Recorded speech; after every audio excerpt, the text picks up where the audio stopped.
Hello, freaks. How's it going, freaks? All right, well, this is day number 2 here of the. That's all there is 2 days, and there's no really ending where they give a decision, but it comes out later. You know, obviously, murder, suicide, that kind of thing. But this today's show has more of the details of the Hart family. Unfortunately, the thumbnail that I used seems to be missing one of the children, so I'm not really sure, but you know, it's a thumbnail. So this is the second day of the coroner's inquest from 2019 of the Hart family case, where Jennifer and Sarah Hart murdered. I mean, for sure Jennifer murdered everybody. I think Ciera was aware of what was going to be going on too, but you know, they basically used the 6 Hart children as a financial gain, for financial gain. They treated them like absolute garbage. I mean, I don't know if these people were racist or what in the hell they were doing. I mean, it's just unbelievable. Or that just might have been the just circumstances, because Texas had those children available to adopt. But man, it's really bizarre. So they adopted 6 children. Texas pays money for adopted children. They make money all the way up until they're 18 years old. So the younger the better for them, right? And then they would go around to all these sort of hippie, you know, sort of free love bullshit type events, pretending like they're the most progressive people on the planet, and this is the way it should be, everybody. In the meantime, at home, these 2 women gorged themselves on the finest foods and wine that you could ever imagine. Just absolutely awesome eating, and never gave any of the food to the kids. In fact, that's when Devonte Hart, at one point at the very end, snuck out of the house one night and asked the neighbors if he could please have some food, but could you give it enough for like 6 people? I mean, he literally was trying to save the lives of his siblings. And then those neighbors finally, after that was the second incident, finally reported the damn thing to CPS, and CPS came out and left a message. Then Jennifer, well, I think didn't answer the door, then saw the message, then called Ciera. Then Ciera came rushing home. They quickly loaded up all the kids. They left in a hurry, drove down to California, and eventually Jennifer likely drugged them all with Benadryl and other things maybe, and just drove the car off a cliff and killed every single person. Except I think that Devonte Hart might be was killed first somewhere else, because he was the guy. He was the golden child, the one with the famous photograph that you'll see. It's in the background in one of the images here. And then he's the one that turned his back on the family. Well, how about you feed him some damn food, you idiots? I mean, I've never seen it. It's just, it's a whole different level than these other crazy, like the Turpins. You know, it's a different situation. It's more diabolical to me. I mean, they're all horrendous, but I'm just saying. Anyways, here we go, everybody. Here we go. And don't forget, there's a goal at the top of the screen there. This is 2 hours and 5 minutes. I edited out all the garbage. It starts kind of in an awkward place, so I don't know if they missed something right before it, but don't really know. There we go. What is that? So I'm going to refer to Exhibit 8. Okay, you bet. So this diagram was prepared by Engineer Rogers, and it represents, in our report, it's many pages of calculations and analysis. He's looking at really all the scenarios he could, and he's trying to correlate. Yeah, there's a slight echo. I don't know what it is. Like, they must have another mic recording or something, or yeah, but you can barely hear the same thing twice sometimes. ACM data to what we know about the incident, the damage we observed on the vehicle, where we know the vehicle was positioned. So we have a berm at the end of this this overlook, and the berm is about 1.8 feet high, so close to 1.5 feet, about, I think it was 12, average about 12.4 feet wide, about 12 and a half feet wide. And so it gives you about an 8.3 degree incline. And so what Steve again, he worked through a lot of scenarios, but ultimately figured out that what made sense as far as what had happened to this vehicle was that it approached the cliff. If you consider the cliff roughly a straight line, that it's approaching somewhere between 78, 90 degrees. That it's that we have the first we have 3 seconds of data about what the vehicle was doing on the cliff face, and then it's essentially launching, and we have roughly 2 seconds of it in the air before it is crashing into the ground below.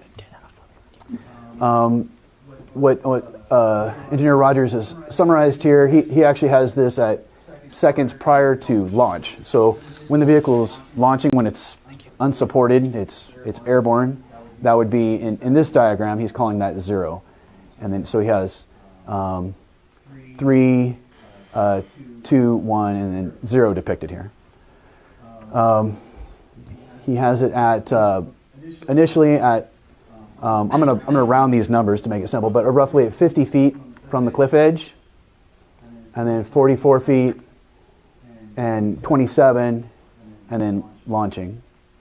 And then he has it at, again, I'm going to round the numbers, but 1 mile per hour, 6 miles per hour, 17, and 20 miles per hour as it launches.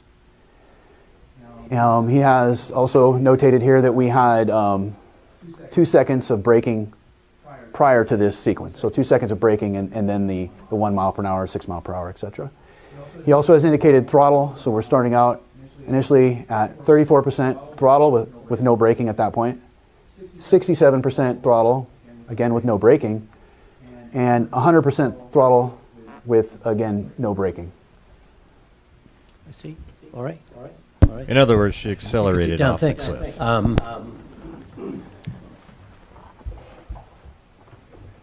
Well, I'll be asking some more questions. We'll be using the next diagram down. But I think we won't publish that quite yet. I'm going to let Officer Roloff continue his testimony, and then at some point we'll publish that one and the one below, so you can get a sense of what. All right, with respect to the data, that issue came up yesterday, as you know, the issue of whether or not individuals, various individuals in the vehicle were seat belted. And as you heard from the doctor, at some point, potentially you could see by the nature of injuries on people.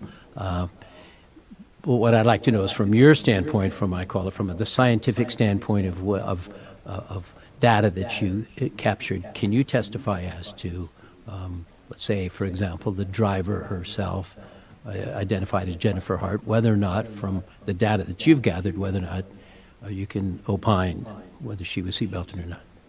Sure. So as far as restraint system analysis, that component of our investigation, we looked at that from several aspects. One is inspection of the seatbelts themselves. So Investigator Rocha with the Northern Division MATE team at the evidence yard where the vehicle was stored for evidence, he inspected the restraint systems of the vehicle. He looked at the seatbelts. So a seatbelt involved in a significant collision, and I would definitely classify this as a significant collision, will oftentimes show signs of usage. So a fairly simple one to understand, it's relatively apparent, is stretching of the webbing. So if you're involved in a significant head-on collision, and probably would classify this based on the way we believe the vehicle collided as a head-on type collision, you would expect stretching of that webbing. It'll look, the seatbelt webbing itself will look wavy, might be one way to describe it. So that was one of the things that Investigator Rocha was looking at. One of the other pieces of evidence that sometimes is pretty easy to see in a significant head-on collision would be on the guide loop, the plastic loop that the shoulder strap is going through. If there's a very sudden, severe pulling on that, such as a wider range, the plastic there sometimes will show kind of signs of kind of like melting. Where the edges of the webbing make contact with that plastic, you'll see little curls of plastic, or it'll appear melted from that sudden impact. So those were a couple of the things that he was looking for. He inspected all 8 of the seating positions and seatbelts in the GMC, and regarding just that aspect of the occupant restraint analysis, Investigator Rocha determined that it did not appear that any of the seatbelts had been in use at the time of the collision. So that was just one of the ways we looked at this. I attended the autopsies, and one of the reasons that I did that was to look for any signs of seatbelt marks. You would see, again, in a significant collision, seatbelt marks across. You might see them across the lap or at the hips where the belt's making contact with the body during the impact. You might see it at the shoulder or across the chest.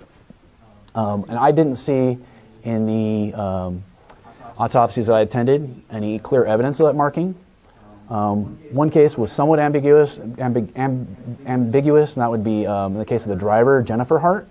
She had a lot of marking on her chest, and a lot of redness, a lot of injury across her abdomen, across her chest, and so at the time, I remember Investigator Hammond was there, as well as myself and the doctor. And there was some ambiguity, but when I looked at it, I didn't see clear signs of seatbelt usage. Again, there's a lot of overlapping injury, so it might not be clear from looking at that. Another thing that we looked at as far as seatbelt use or occupant restraints was statements or testimony. So there were no officers that went down to the vehicle at its point of rest. It was in a relatively dangerous location. The tide was coming at the time. At one point, night fell before they'd recovered the vehicle, and so there were firefighters down there that had equipment and training to be down there to try to recover the bodies and to recover the vehicle. And I interviewed some of them, and in regards to whether the driver, Jennifer, had been belted or not, I actually got conflicting statements. The initial responding firefighter who was there first on scene, he was the first emergency personnel there, period. He was a volunteer for Westport Fire. He said that the driver was not seatbelted. So during my interviews with other firefighters, at one point I talked to a captain, I believe from Fort Bragg Fire, and he had thought that the driver was belted. He said he was pretty sure she was belted. So I had those conflicting testimonies as regards to her being belted. Another thing we had in consideration of that, though, is the airbag control module. So there's a switch or circuit that connects directly to that ACM that registers whether the driver is seatbelted or the seatbelt is latched. And in this ACM data, it showed unbelted for the driver. So my determination from the data I had was that none of the occupants were belted at the time of the incident. And consistent then with the initial statement that you had heard, we've heard some testimony that in fact when the vehicle was being brought up by the tow truck that the driver, Jennifer Hart, actually fell out of the vehicle. Is there any significance to that that assisted you in your analysis? So if the seatbelt were still on during the recovery of the vehicle, you would anticipate that the seatbelt would hold the body and that she wouldn't have been ejected during the vehicle recovery. And I'll add, Investigator Rocha, I know he always does this, and he documented it in this case, was during his seatbelt inspection, he'll relatch the seatbelt, and he will vigorously pull on that seatbelt. And in this case, he did that with all the seatbelts, and all of them held tight as he tested them in that manner. Right. All right. Let me ask you, had mentioned that the passenger front airbag did not deploy. Correct. Can you just explain for the jury in accidents why one deploys or does not deploy potentially? Certainly. So the algorithm, the logic that computer uses to determine if the airbag will go off, it's proprietary to the manufacturer. So it's not going to be exactly the same necessarily between just say Toyota, Ford, and GMC. It might vary somewhat. It's a proprietary algorithm. But in general, you might expect that airbag to go off when you have a sudden speed change of somewhere in the ballpark to 20 to 30 miles per hour. But it also depends on the orientation of the vehicle. Again, I don't want to get too technical, but the driver's airbag will ordinarily would always deploy because the computer knows there's always going to be a driver, so there's not going to be a question of that. In terms of the passenger airbag, some cars will use other things like a weight sensor or the positioning of the seat to determine if that right front, if that passenger position, if that airbag should deploy. One of the things this car, the ACM, captured was the position of the right front passenger seat, so the position we believe Sarah Hart was in. It showed that that seat was all the way back. That's consistent with what investigator Rocha saw, that right front seat was pushed all the way back. And that's what was captured in the ACM data. So if you look in the owner's manual for the 03 GMC Yukon XL, it shows that if a person is seated improperly in that right front seat, that airbag might not go off because the system might think, for example, that there's a car seat or a child in that seat. One of the things that might explain that would be the vehicle being airborne, particularly if the passenger isn't belted, like we don't believe Sarah Hart was, is that her weight might not be fully on that seat, and the system might not deploy the airbag for that reason, for that airbag, because the right front airbag, if I didn't say already, in this vehicle did not deploy. All right. Just moving back just for a moment, and you went to the autopsies, you say, of several of the individuals, and in particular, you mentioned the driver, Jennifer Hart. Another awesome production by the master. Wow, thank you. Cali Gal 3. Another awesome production by the master, Gray Hughes. Thank you, Circa Then, CR, and Hummingbird Brown. For some reason, I can't tag you. I think it's those weird characters you're using in the middle or something. Anyways, thank you. Very generous. Appreciate you guys. Almost at the goal already. Can I say goal?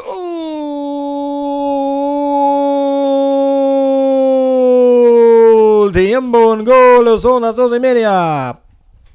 You've listened to those soccer games, right? Man, they can stretch out that goal for like, I mean, for like 5 minutes. I mean, it's amazing how they do that. Anyways, thanks everybody. Let's keep on going here. In a while, that investigator named Slate comes on, and he pretty much says the whole thing. Hey, it's Dana Dane. Good to see you. Some of the injuries that you observed on her, as you say, there were a number of injuries, might very well have happened when she fell from the vehicle. Is that correct? I believe so. So I obtained statements from the firefighters, that some of the firefighters that responded, and they discussed her when she was ejected during the vehicle recovery, and it was, I think, roughly there were anywhere from 30 to 60 feet is what it sounded like that she may have fallen. And one firefighter described that she might have fallen between two rocks or something of that nature. So the doctor, I know he had some difficulty in determining what was post-mortem, be a pre-mortem injury. I'm certainly not qualified to testify to that, the particulars of that. But that was something the doctor was aware of during the autopsy, something we discussed during the autopsy. All right, thanks. If you wouldn't mind talking to the jury just a little bit about this particular vehicle, and I know there are, when you think of General Motors vehicles, there's the Yukon, there's a little smaller one and a longer one. Is the XL, I often think of Chevrolets, there's there are two different models of the same vehicle. One is a bigger vehicle. Is the Yukon that same? Is it a longer vehicle? Correct. So our motor carrier investigator Patton could probably testify about things like that better than I could, but that's my understanding, is that the XL is a bigger version of the Yukon. Okay. Let's talk a bit about that vehicle in terms of What were the windows up? Were the windows down when it was recovered? Was there So the windows were smashed out. As far as where the mechanism was, I actually don't have the answer to that. As far as whether the windows were up or down, we have this investigator Rocha did a damage assessment of the vehicle, so he has a very descriptive portion of our report on all the particulars of all the damage. Some of the things that come to mind about that is there was additional damage that happened when it was recovered. And so anything in particular that you Well, I'm had a just question wondering, about the damage? because it comes to mind what were bodies in the vehicle when it landed?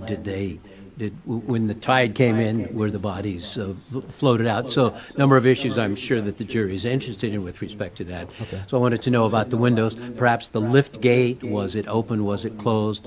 Was there a moonroof in the vehicle? Okay. So the photographs of the vehicle at its position of rest and the statements I obtained from emergency personnel, firefighters regarding it, it was upside down.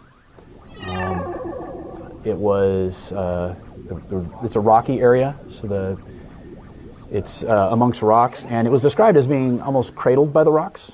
I talked to one of the tow truck drivers who involved in the recovery, and he said as he had a winch on it, and as it was uprighted, that it appeared to have been held securely by those rocks.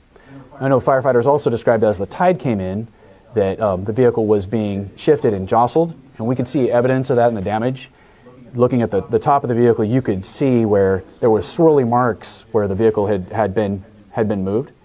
But the tow drivers, firefighters described it being held kind of securely by those rocks. Thank you, Pooh Berry. Those are pretty good. I remember those. The initial firefighter from Westport Fire, the volunteer that responded, was first on scene. He was there shortly after the incident was reported. He described the doors being closed, the windows being broken out. He did say the rear hatch was open. It's crushed down. There was some distance out of at least some of the windows where it may have been possible for bodies to be washed out of the vehicle. And when you were asking about what we believe happened to the bodies, we call in traffic accident reconstruction, we call that occupant kinematics, just meaning how do the occupants move inside the vehicle as a collision occurs? In a rollover, are people getting tossed around, or which they use the term ejection portal, but that could be how did they get out of the vehicle? Were they thrown out of a window, out of an open door, out of a moonroof? This vehicle did have a moonroof. Looking at what the data that we had on this case, we weren't really able to determine the occupant kinematics. So the vehicle had gone down the cliff and collided with the rocks. It had crush damage to the roof. Given the nature of this scene, we weren't there initially. In fact, no officers actually went down to the vehicle at its position of rest. So we don't have photographs down. We have photographs from above. We don't have photographs from down here. We don't have exact measurements. We did do some fairly precise measurements based on photographs of where the vehicle was. But in determining the occupant kinematics, we didn't have any conclusions as regarding how people were thrown out of this vehicle or washed out of the vehicle, really. Another factor that came into play in that is in occupant kinematics, in other words, as a person's being thrown out of a vehicle, there might be evidence that's left from their clothing. If they're being ejected out of a window, there might be fabric from their pants, say, or there might be bodily tissue, blood, that you could help in that analysis of how they got ejected from the vehicle. We believe, based on testimony and other things, photographs, that this vehicle was subject to at least one period of the high tide coming in and out. And that may have well washed away that type of evidence we would look for. So I could render a kind of a maybe not a firm opinion, but that the occupants were likely ejected during the collision sequence or subsequently washed out of the vehicle, but I can't answer exactly how they were ejected. Let's go back a little bit. indicate, is there anything else that you'd like to add with respect to the vehicle measurements and that scientific part of the case? Well, I could describe how it was done. So, again, the vehicle was at the evidence impound yard, and our engineer, our mate engineer, Engineer Rogers, he used that 3D scanning device. So he positioned it around the vehicle and scanned it. He also had after he had scanned the outside of the vehicle, he had the fire department remove the roof, and then he did another scan so he would have some of the interior of the vehicle. And then, so we have a computer model of that vehicle showing the damage on it, and as well as some of the configuration of how it was configured inside. It's a 3D model of the outside and some of the inside of the vehicle. That would be the vehicle measurements. All right. And anything based on that particular work that you'd like to talk about that you think might be significant in some fashion? Well, that helped us in our diagramming depict the orientation of the vehicle, because we took that 3D model. So when we were at the scene, the MATE team, the vehicle was gone. So we took the 3D model that Engineer Rogers had created, and then using the photographs, we're able to actually spend a full day just on this one aspect of it, is position that 3D model of the vehicle back into the scene.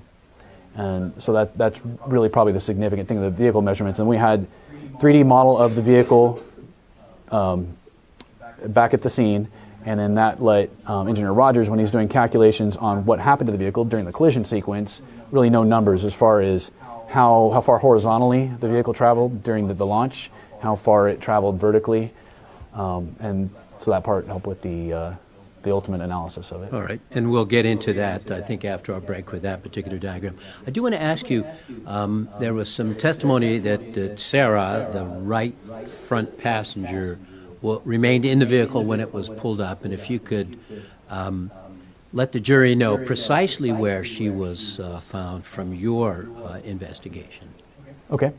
So in regards to the two occupants that remain in the vehicle, Jennifer and Sarah Hart, there's photographs depicting Jennifer clearly in the driver's seat. So, and those photographs that I've reviewed are, in particular, after the vehicle's been uprighted, you can see her wedged into the driver's seat. And if you look at those photographs, it's quite convincing that she would have to be the driver. She is wedged into that driver's position. The photographs are taken at a distance, so one of the ways I can identify her is she was a little more heavyset than Sarah, Jennifer was. And additionally, she had a distinctive pant on. Sarah was wearing jeans at the autopsy, and Jennifer was wearing black and white tights.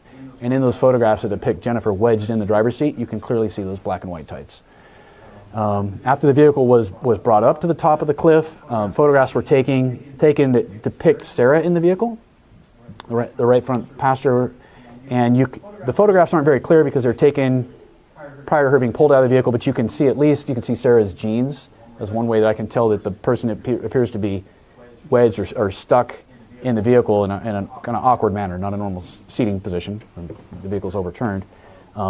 Given that her jeans, in those photographs, it appears to be Sarah being depicted. That's also consistent with the statements I got from firefighters. Firefighters described the person that was the two women being in the car, one woman being clearly wedged into the driver's position, up against the steering wheel with her feet in the pedal area. And firefighters also described the passenger, Sarah, being kind of between the two front seats, not really in a seat. She's been moved probably from her original seating position. That right front seat, at least when we looked at it, was fully reclined. So, and I couldn't say whether that was the position during the wreck or whether that was the seat had been pushed back by the collision. All right. With respect to anything having to do with measurements of the vehicle and all that, is there anything else you'd like to add? What I'm going to do is I don't want to rush or anything. We'll take a break if we are at a point that you're comfortable with respect to your report, because it will make it the appropriate time. I don't want to break up anything that you have to say about that. So we've examined the vehicle, positions of the various people, the measurements. I call it the scientific measurements from, I won't say black box, from that device. Is there anything else you'd like to add with respect to anything that the investigation conclusions that came from that particular box? Well, one of the questions I had were initially looking at this is it possible, likely, conceivable that this collision happened somewhere else and the vehicle got washed to this position? So in looking at its orientation at the collision scene, there's a dent on the roof near the rear of the vehicle, or above the hatchback area, that kind of runs the width of the vehicle. And the vehicle was positioned on a kind of oblong rock that matches that. And so that rock, at least, I think, when it ultimately landed its position of rest, I believe it was held there at its position of rest. So I believe this collision happened where the vehicle was located, and that it collided, came to that position of rest, and remained there. Again, also looking at the kind of wear on the vehicle, the scratching that appeared to have been from the wave motion, it looked like the vehicle had been jostled, but not that it had, say, tumbled across the shore there. Made a notation that particular rock that appeared to cradled it in place, it was 1.3 feet high, and it really matched that particular dent I described on the roof. I know the tow driver talked about that as well, being an indication the vehicle was held there firmly, collision probably hadn't happened somewhere else and been moved to this location. We made some measurements of low and high tide, and so at this location, at low tide, the water has receded, and then at high tide, it's where the vehicle is located. The water comes up to about 3.5 feet, and that's also consistent with the statement I got from the initial Westport firefighter. He said I think he'd rescued a dog at this location, and at high tide, the water's about chest deep. Just to remark on Exhibit 18, I'm going to hand this back to you. So that your understanding that is a position of the vehicle where it came to rest when the tide is out? Correct. All right. There's some additional statement evidence as far as regarding like tide and water exposure of the vehicle I might comment on.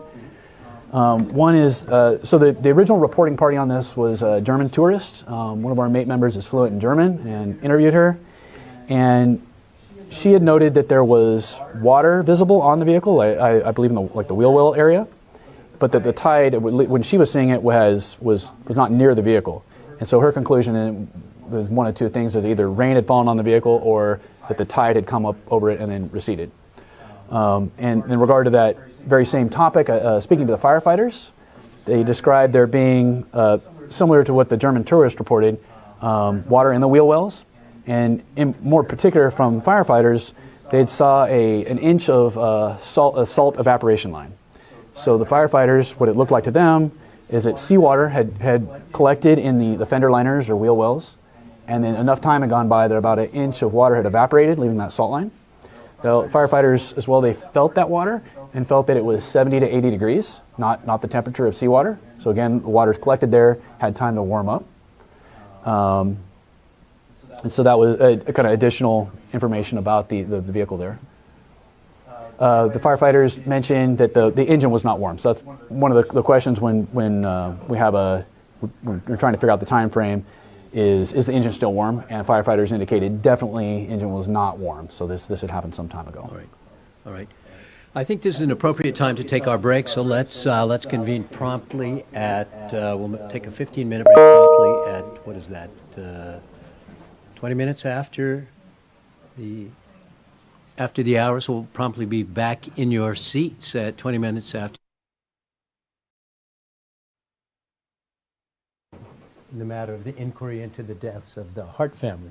Jury is in place. We have Officer Roloff on the stand still, and we'll continue. A couple of issues or a couple of questions at break. The thought is that we've heard about this crush of the roof. Can you tell us how how crushed was it? And really the concept is, was it crushed so much that bodies within the vehicle could not escape when the tide came in? And I know it would be speculation for you as to all of that, but at least let us know how much that roof was crushed if you can. Okay, so the crush damage to the vehicle wasn't even because it landed on an uneven surface. It landed on a rocky surface. So the crush damage varied, and in some areas it was crushed down to the top of the seat, in other areas not as much. Based on our analysis of the damage to the vehicle and our analysis of the ACM data, the calculations that were done, we believe that the vehicle pitched downward and was in excess of 90 degrees, so it's facing down, but then the top of the vehicle is somewhat facing the ground when it collides with the rocky surface below. So we believe then the front of the vehicle is colliding with the ground, and the vehicle is continuing that pitching motion, and then the roof is colliding with that rocky surface below it. So that's kind of how we believe the collision occurred. And then if you were looking at that crush damage, again, it's varying. You can see, if we use the terminology from Occupant kinematics, you can see potential ejection portals through some of the side windows. Like I explained before, I wasn't able to do an Occupant kinematics analysis on this case. Given the data we have, how the collision occurred, time elapsed, was jostled by the waves, if there was trace evidence of fabric imprints or tissue as somebody's being ejected, it's washed away, it's not there. So how bodies were ejected from it, I can't answer that. Just so having seen the vehicle, having looked at the data, I believe it's possible they were ejected either during the collision sequence or that they were subsequently washed out of the vehicle. But I can't say precisely. I can't precisely answer that. Right. And that certainly answers the question or provides some information to the jury in this case. What I'd like you to do is, if you would mind, get up, stand up, please, and you can give your back to me so that the jury can see. And the exhibit at the top, which again is that number 8? Is that? This is exhibit 8 yes. on the top here. I noticed there are two. When you were talking before, there are actually two potential paths in a band. Can you just describe for us what the meaning of those two potential paths of the vehicle? So in a mate analysis, in a mate case, we're often looking at a range of answers. So we might not be able to give one number as the exact answer for every question that's asked of us. So we'll look at ranges. And so our Engineer Rogers, he looked at a lot of ranges of possibilities, and one of those ranges was the angle that the vehicle is approaching the cliff. And this represents, on Engineer Rogers' analysis, the two most likely scenarios, so that it's either at, if you're considering this portion of the cliff edge straight, it's approaching at somewhere between 78 degrees, this top depiction, or 90 degrees perpendicular straight at the cliff edge. So his analysis was that it fell somewhere within that range. But of those two approach angles, you have the same data from the ACM, which is the airbag module that's also indicated on here going along with each of these positions. Right. And if you would mind going back and just describing that, I call it a berm, whatever, the term that you want to use for that. You indicated it was approximately, I think, 18 inches high. Roughly. How wide was it again? So this area is, I would have called it just a dirt turnout. Engineer Rogers is very familiar, given his occupation with roadways. His terminology for this was an unimproved overlook. It's essentially, you have Highway 1 here, and then you've got about 100 feet to a cliff edge. It's just a flat dirt level area where you could pull out. And at the cliff edge, you have a berm. And it's, like you said, about a foot and a half in height, about 12 and a half feet wide.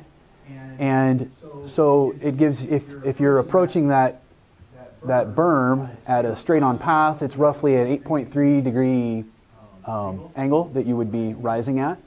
But that angle will vary depending on your approach angle. So if you hit a speed bump, if you hit a speed bump straight on, it's going to affect your vehicle more than if you approach it at an angle. And so likewise, that angle will change as you as you approach that berm, depending on your approach angle. And so that's one of the factors that Steve's ranging into his calculations, if that answers the question. It does. And now if we could move on to the next diagram, and I'll just keep you right where you are if you don't mind. And I believe is that marked Exhibit 9? This bottom diagram is Exhibit 9. All right. And could you just, excuse me, orient the jury as to what Exhibit 9 depicts, and then I'll ask you some questions as to that. Okay, so ultimately this depicts our analysis of the vehicle dynamics, which means what the vehicle is doing during the collision sequence. And how this was done is so engineer Rogers did this analysis, and somewhat independently engineer Hamann, one of our mate investigators, did this analysis. And this was completed in a software called Human Vehicle Environment, or HVE. Investigator Hamann is trained on this software. He's been using it for many years. And so this is not an animation or cartoon software. It's a complicated, relatively expensive software, and it's a physics modeling software. And what this software does is it lets you model physics. So some of the ways that we know this software is valid is that the software has been checked against actual crash tests. So you will conduct tests have been conducted with actual vehicles being crashed, and then the same scenario in this software, and you find corresponding results, meaning that the software is working. It's what you put in is accurate, and the methodologies behind the physics engines correspond to the physics that were taught in the traffic accident reconstruction courses. So what Investigator Hamann has done in this case is he's put a model of the GMC Yukon Excel into this simulation software, and he has input data that corresponds to the data that we have out of the computer, the airbag control module of the GMC, and he modeled the environment based on our measurement data, and he ran the simulation. This shows the kind of the end product, but he did many permutations of this to figure out what was correct. And this depicts basically the computer model of the GMC, given the ACM data that we pulled out of this car, and it's showing what the software showed, what the software figured out as far as vehicle dynamics. So you have on here 0 seconds. I'm going to round these numbers: 1 mile per hour, 2 seconds at 17 miles per hour, and then 3 seconds as the vehicle is coming off this berm at 20 miles per hour. And then you have 4, 4.5, and 5 seconds as the vehicle is falling from the cliff edge. And again, you see what I described, the pitching motion consistent with the damage we observed in the vehicle of exceeding the 90-degree orientation. Let me ask you then, it appears from the simulation that there was sufficient speed to clear the cliff before it collided with the rocks below. Is that correct? Correct. We have animated versions of this, and if you watch the animated version, you'll see the simulation simulating even the suspension compressing, and you see the vehicle at that 20 mile per hour speed clearly going over the berm and launching. Do you note that there is some debris that is there on, I don't know if that is a door or something that's on that particular diagram. Can you describe what that is? Are you talking about on the vehicle itself? No, on the cliff side. So is there, I guess I see something that's sticking out just a little bit, and I thought I saw somewhere that was perhaps a piece of the vehicle when it was pulled up that had fallen off. No, I don't believe any evidence is depicted in this. They would call this a mesh. So this is merely a mesh which was produced we had the drone data from Alameda SO, and we ran through a process to take that drone data measurements and produce this mesh. So this is just depicting the cliff face. This depiction of the top of the overlook comes from our mate's 3D scanning of the top of the cliff face. So this is integrating the data the mate produced with the data from Alameda Sheriff's Department, and and then going into that HVE simulation software to give us a environment to run the simulation in. Okay. Thank you. You can sit down. What we'll do is when we release Officer Roloff, I'll have Mr. Biggs publish that to you while we're then going and miking up our next witness. So we won't do it right this minute. I just want to finish up some final questions. In looking through your comprehensive report, there are, I think I've asked sufficiently, and I'm hoping that you will potentially agree with me, but what I would like you to talk about is your team's analysis of looking at data and making a determination as to whether or not, in your opinion, in your team's opinion, in fact, this vehicle deliberately drove off the cliff or not, from a scientific standpoint. So from the data that my team had, we had a scenario where a vehicle was pointed at a cliff face, at approximately 60-foot tall cliff face, and the brakes were on for at least 2 seconds. So we don't know if the brakes were on longer than that. They could have, the brakes could have been on for much longer than 2 seconds. We have 2 seconds of data. So we know the brakes are on for 2 seconds. And then we have data of the vehicles at either stopped or at 1 mile per hour. And then we have it accelerating to, over those 3 seconds and about 50 feet, to approximately 20 miles per hour. And we have, again, along with that, during those 3 seconds before the vehicle launches, the throttle going from, we have the vehicle going from 34% throttle to 100% throttle. And there's no subsequent application of the brake. So in terms of a collision sequence, you know, when you talk about seconds, seconds don't seem long, but in a collision sequence, seconds mean something. Collisions happen, they can happen in fractions of a second. You have 1 1,000, 2 1,000, 3 1,000. And during that time, you're going from idling, with the brake has been on, and now you're on the throttle, and the throttle is going to 100%. You're accelerating to 20 miles per hour as you head towards that cliff face. Our analysis of that data was that this was consistent with this being an intentional act. Comes to mind about that particular vehicle. It's a rather large vehicle. Is there some data about how much that vehicle actually weighed? Offhand, I don't have that data. I know we would have that in our case file, but I don't have that data offhand. The reason I ask the question is occasionally we see somebody has a car that we hear is at X speed, and it can get to, I mean, at X weight, it can get to X speed in a certain period of time. But it's a fairly heavy and large vehicle, is it not? Yes. And so in that period of time, to get to a speed of 20 miles an hour, it's certainly consistent with 100% throttle, correct? Yes, I know. So in terms of that part of the analysis, which was done by Engineer Rogers, he looked at data on the maximum acceleration rate of a GMC Yukon. He had data on how fast it could get from 0 to 30 and from 0 to 60. And yes, what we saw in the ACM and our analysis, it was consistent. Again, with the exception that in the last data point, you have the vehicle, the wheel is spinning up faster than a Yukon XL can do, or really any vehicle could do on a dirt surface, and that's representative of the vehicle being airborne. But so yes, we looked into whether our analysis is consistent with the maximum acceleration capabilities of a GMC Yukon, and found that it was consistent, yes. And I don't want to say one final question because I always end up asking a question beyond that, but I do want to ask a question about, was there a GPS device in the vehicle that you're aware of?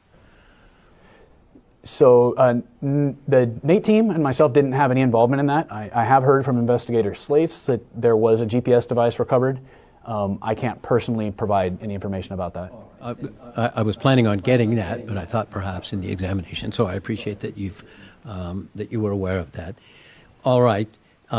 Is there anything else that you would like to add to your testimony, or you can think of that we might ask you? You'd ask me about my conclusions, and we have that simply noted in our report that ultimately we thought that what we had here was consistent with this being an intentional act. It might give a little context to tell you kind of, I So I'm not an ACM analyst. I'm not trained to do that, but we have 3 investigators that are. They all looked at this. And could you just remind the jury what an ACM analyst is? So ACM is airbag control module. So the black box or the computer in the car that recorded this data. So we have in the mate team, we have a training that we'll take for the imaging process, getting that data out, and we have a classes that we'll take for being trained to analyze that data to figure out what it means. And so there's 3 of our investigators who have completed that training, and all of them looked at this data. Ultimately, it was Engineer Rogers was the one that made the final analysis. But I know that, having the discussion with them on when we got this call, we didn't know what we had. We knew there was a family of 8 that had their vehicle had gone over a cliff, and we really didn't have any of the backstory on this. And I know that one of the analysts, he didn't want to see what he saw in here. We didn't know what we were going to see when we got this data. We had a warrant. We got it. We looked at it, and this is not what he wanted to see.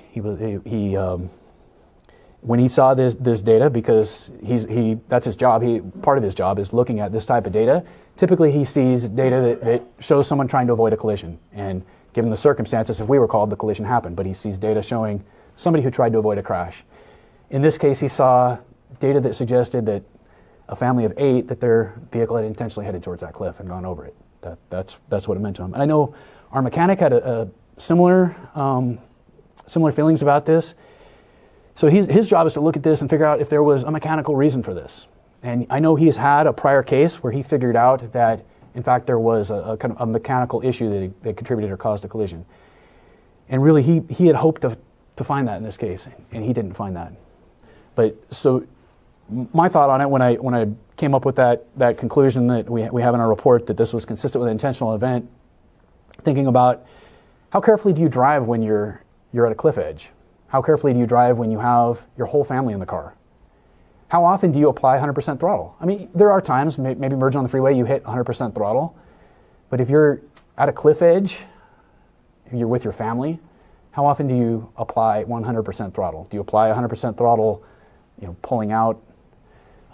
It ultimately seemed like a very unfortunate intentional event. I see. All right, I want to thank you very much for your testimony, and you can step down. What we'll do is we're not going to take a break in terms of leaving your seats, but as I said, we'll have Mr. Biggs publish these 2, I believe number 8, number 9 exhibits, and that will give our videographers time to, we call it mic, or put the little microphone on our next witness, who will be Investigator Slates.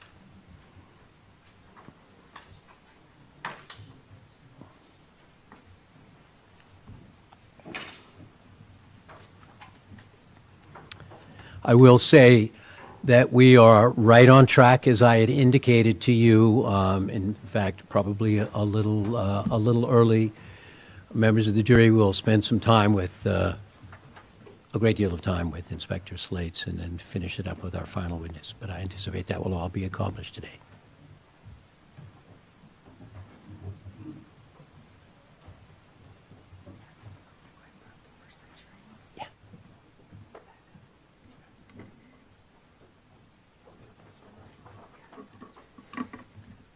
Well, you might think it is an appropriate time, but I think we've got a lot, and you've heard Investigator Slate's name lots over the course of the last couple of days, so I think we'll just start with him.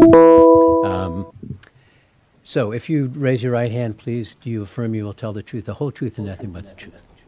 Yes, I do. Please be seated. State your name. Spell your name for the record, please. I'm Investigator Jake Slates, SLATES. Can you tell us your occupation, please? Yes, I'm currently employed by the California Highway Patrol, and I've been employed with them for approximately 10 years now. My current position is I'm in our investigative services unit. Can you tell us a little bit about your background, training, and experience, first of all, as it relates to being a California Highway Patrol officer, and then more specifically, your current position as an investigator, and for the jury, whatever training, schools, the kinds of things that you do to qualify you for the position that you're in? Yes.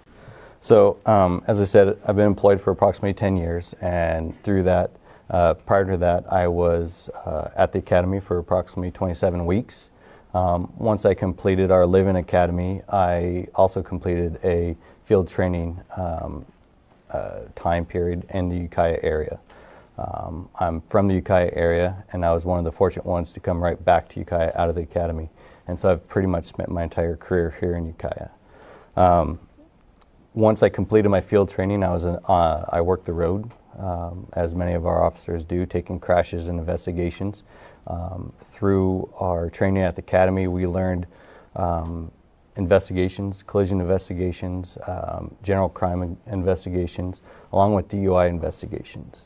When I was working the road, I took a liking to DUIs. I excelled in doing DUI investigations, and then I requested to become a DRE, which stands for a drug recognition expert.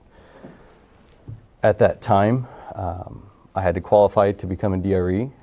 They sent me to DRE school, where I attended a 2-week class on how to recognize DUI evaluations based on drug impairment.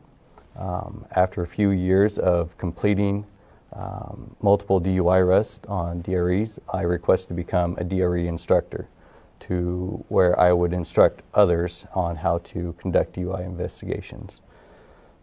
At that time, I completed a week-long course on how to instruct DRE investigations, and I continue to do so at this point.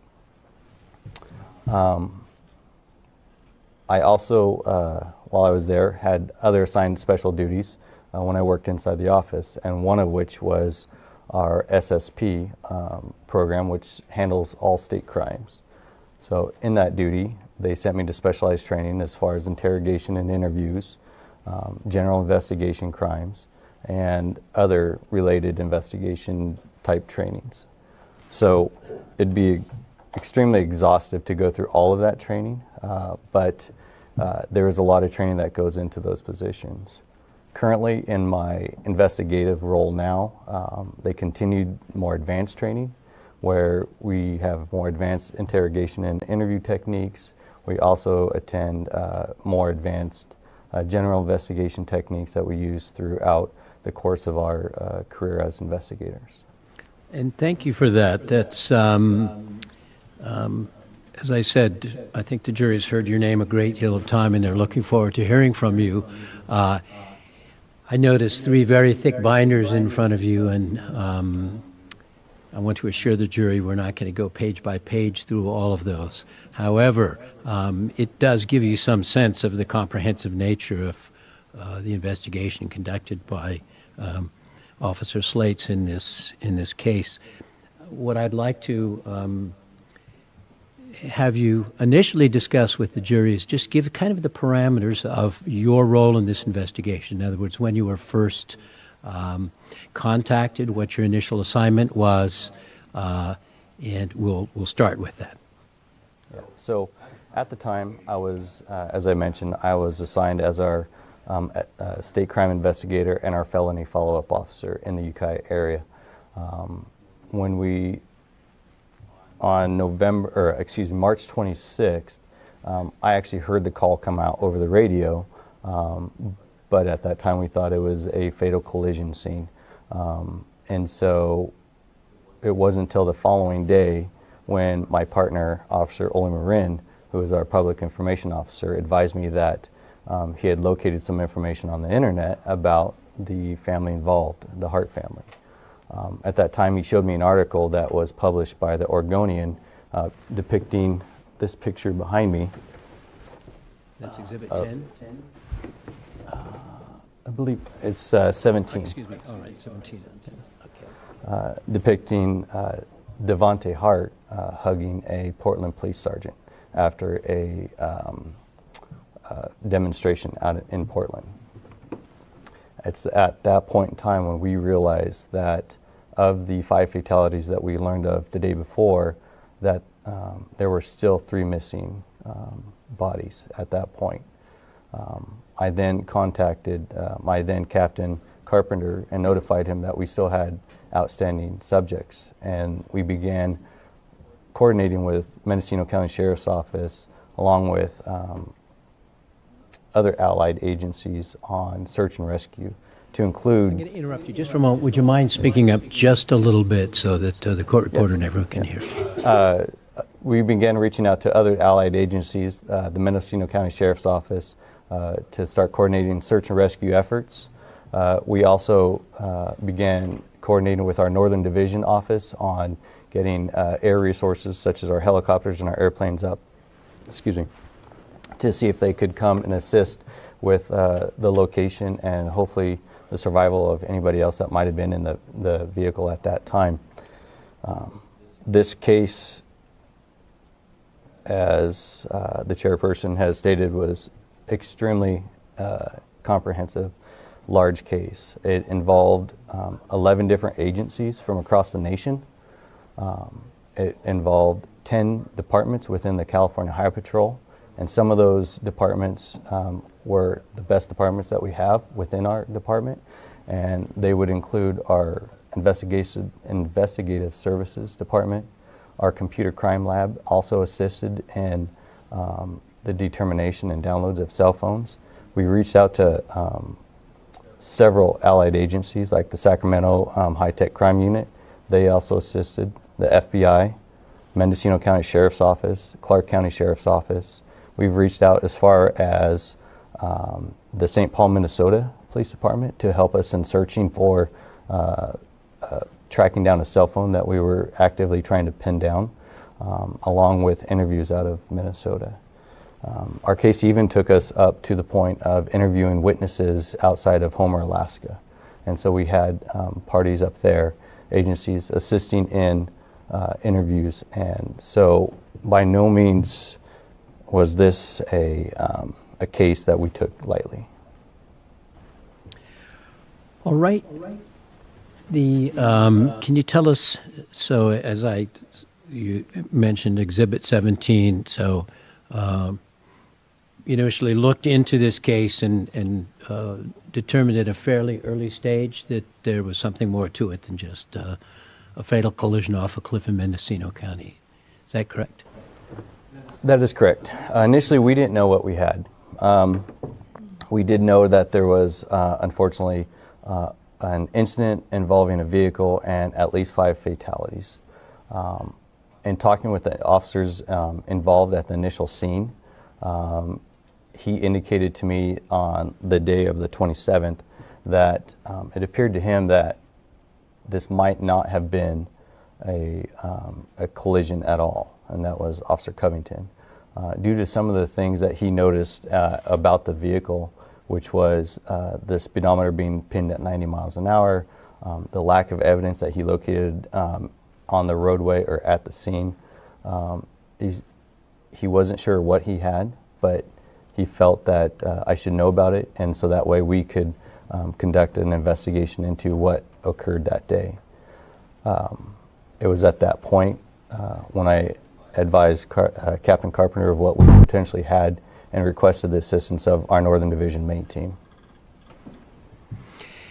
So what I think we'll just do it kind of in, as we tried to do with the case, is start with the collision scene and start your investigation from that point, if you wouldn't mind, and just tell us. I know we've had officers Cunningham and Sanchez testify. Additionally, we certainly have had Officer Roloff testify from the mate standpoint about the I call it the science of this, but since you're the lead investigator, I want to, and you can in narrative form, just kind of let you start with, all right, you got the assignment, you notified your captain, did some research, and obviously resulting in the picture that we have on 17, giving you a little picture. So I'd like you to just start at that early stage, and what did you do and how did this progress? Well, again, at the beginning of this, we're trying to figure out what happened. So we're collecting as much data and information that we could. And that would be requesting other officers to, as according to mate, come and look at the vehicle and download the ACM. It's coordinating with the Mendocino County Sheriff's Office on doing autopsies and stuff. So initially my role was to just start coordinating efforts in order to find out who these people were and what their backgrounds were and where were they coming from. It led us to trying to figure out what their route of travel was. In the beginning of my investigation, I also attended the autopsies of everybody that was there. And for the most part, I was not there for the initial body recoveries, but for Ciera later, I was called en route to that body recovery as well. As I stated, our initial thought was we needed to figure out what happened, what caused this incident to occur. And before we had the airbag control modular data, before we had witness statements and stuff, we needed to figure out what was going on in these people's life. And initially, when I was contacted by the Clark County Sheriff's Office, is when, as Detective Beck mentioned earlier, that's when all of the case started to come together, is what they were finding out due to the CPS report up out of Woodland, Washington, combined with our efforts of what we found so far at the scene. We began building a background on them, and then what had happened was once we started getting the background together, my case led me to the point of digging deeper into the research of who these ladies were. In 2009, I discovered that they were married, and right after meeting out of college, which led them to shortly thereafter adopt 3 children out of Texas. A short time after that, they adopted an additional 3 children, which started their lives together in Minnesota. At one point, there was a call from the elementary school of one of the children being abused, and the department at that CPS department ended up doing an investigation into that report. They observed that the child had extensive injuries to her body, and that would have been Abigail. All right. At that point, there were some indications that the kids were potentially not eating properly.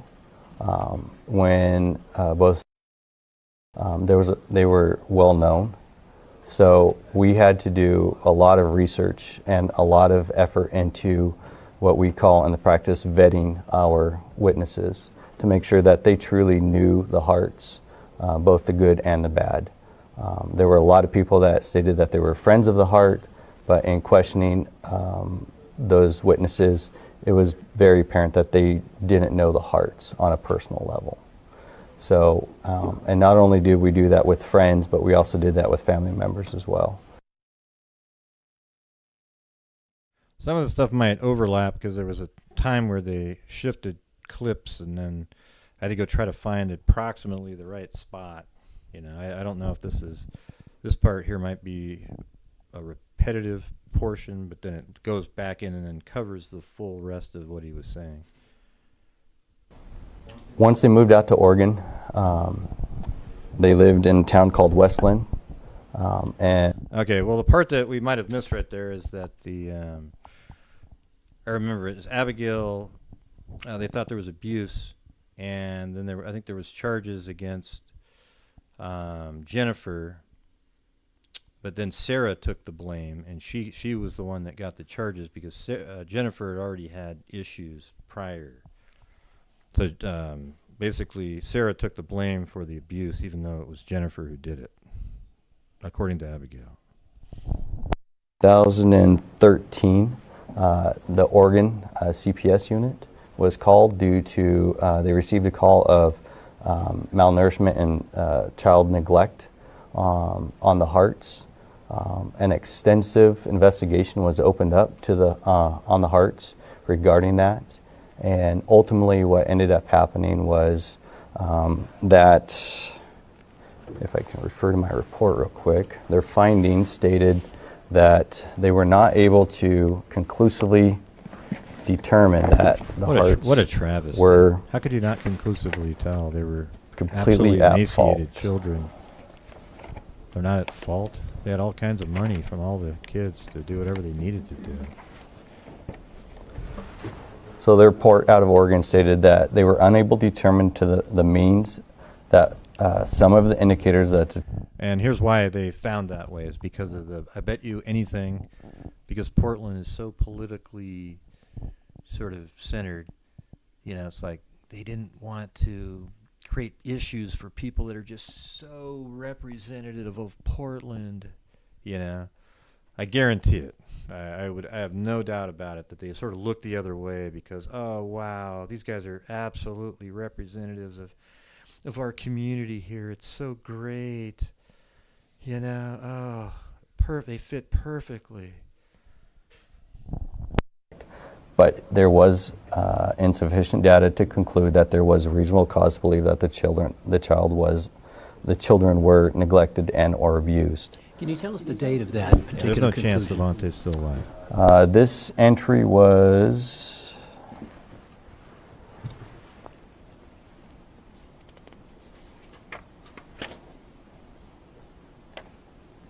it doesn't state the date. But suffice it to say, it was at some point when they were residents It was in- of Oregon. What's that? It was when they were residents of Oregon, is that correct? That is correct. Correct.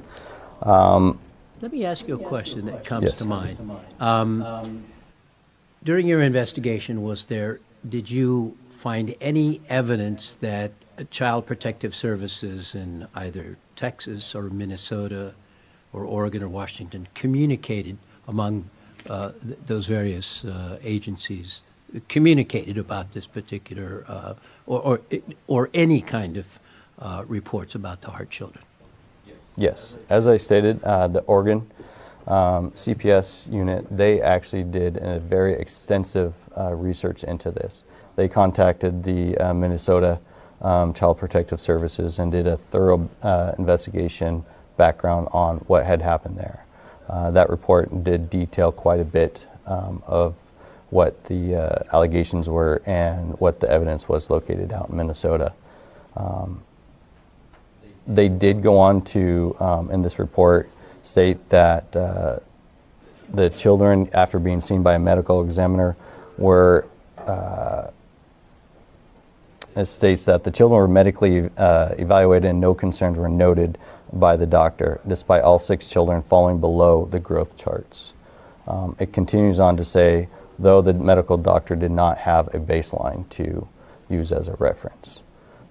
What ended up happening was the CPS department ended up recommending that the children be seen continuously by a doctor for a period of time, and I'm not sure, according to this report, at what point in time the children were stopped being seen by a medical doctor. All right. What I'm going to do is now we're going to take a break. I think it's appropriate at this time. There's an awful lot we're going to get out of Detective Slates, but from a time standpoint and for the benefit of you as jurors and the court reporter, I think we'll take our break and let us convene promptly at, you're going to get a couple of extra minutes, 20 minutes after the hour. So Exhibit 10 was actually the GPS markings. Right. So that was just an overview of what we have up on the board now. These are a little bit more zoomed in of the GPS marks. All right. Then with respect to what the FBI did, what then, mind repeating, so they used a cell phone pinging for their analysis, is that correct? That's correct. So, and the way that the cell phone data works is basically the cell tower is broken up into quadrants. And when we ask for a phone in this location, they could tell us that, you know, we had a hit on that phone that's within this general direction, approximately this far out. So it's not super accurate on the way that it works, but the way they get their accuracy is by those phones hitting off multiple cell towers and those lines crossing at that, and that gives us But as we all know, that the coast does not have a lot of cell phone towers. So we were very limited in the accuracy of that cell tower data. But nevertheless, it was, as inaccurate as it may have been, you were able to, with the help of the FBI, to track coming down and various stops and various things along the way. Is that correct? That is correct. Right. Yeah. As long as we're talking about devices, could you tell us, was there any effort to download any information from any devices which may have indicated to you that there was a plan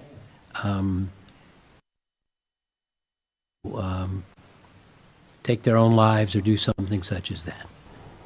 So again, as we got those phones, we got a mountain of information. Today, That was people crazy. live by their phones. I just put that picture out there, and it looked exactly. It was in the exact spot, like it covered the guy. That was hilarious. Man, that's crazy. We were able, even if someone deletes their searches or their texts and stuff, it still actually remains on the phone. And one of the things that we noticed was the Google searches. As I stated, the GPS before takes a reading approximately every 2 seconds. On the phone, we found that Ciera, off of Sarah's phone, make sure I get to the right page here for you guys. So once we get to Sarah's phone, there was indication that she had been doing some Google searches while the vehicle was in motion. In those Google searches, Ciera began asking Google questions such as, can 500 milligrams of Benadryl kill a 120-pound woman? What over-the-counter medications can you take to overdose? How can I easily overdose on over-counter medications? Is death by drowning relatively painless? How long does it take to die from hypothermia in water while drowning in a car? What will happen when overdosing with Benadryl?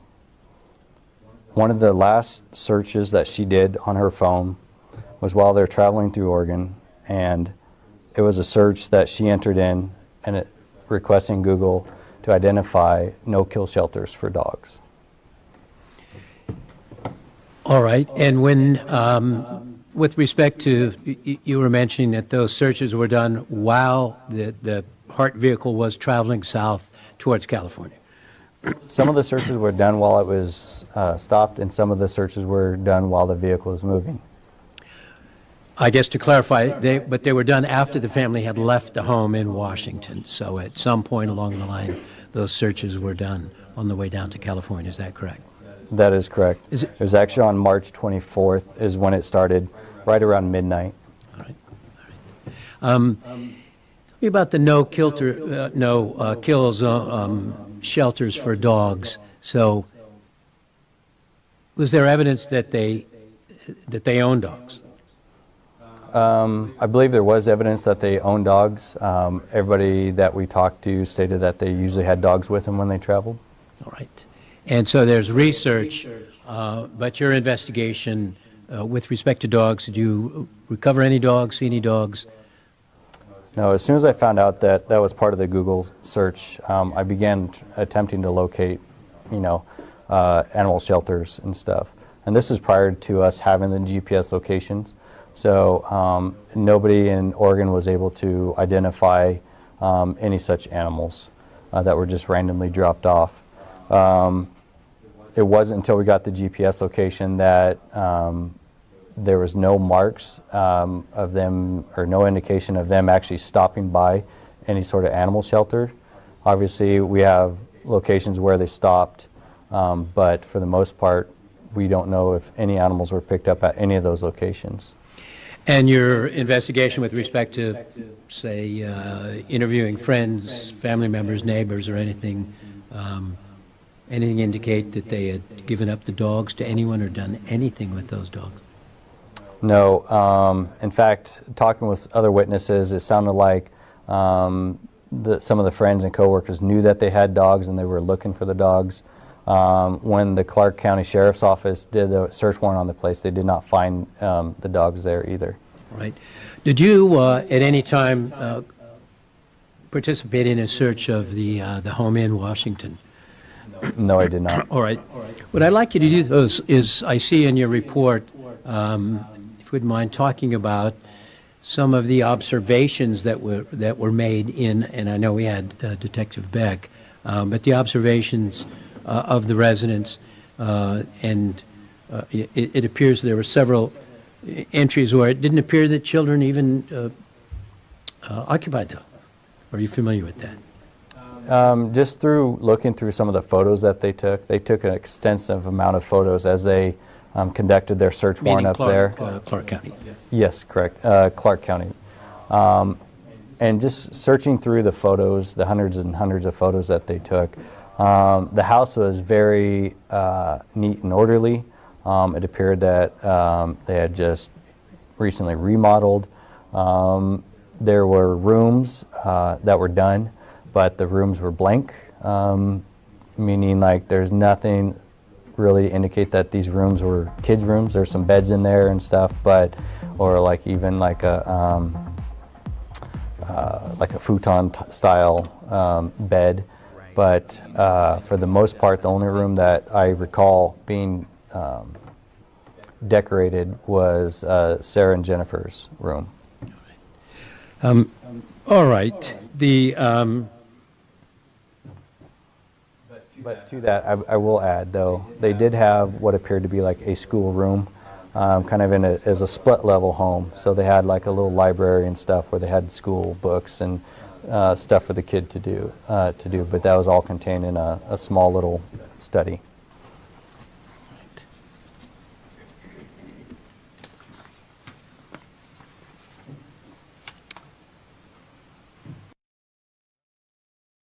The thing is, the Hart kids, I believe, were also if you put quotes around schooled, who the hell knows if they were even homeschooled or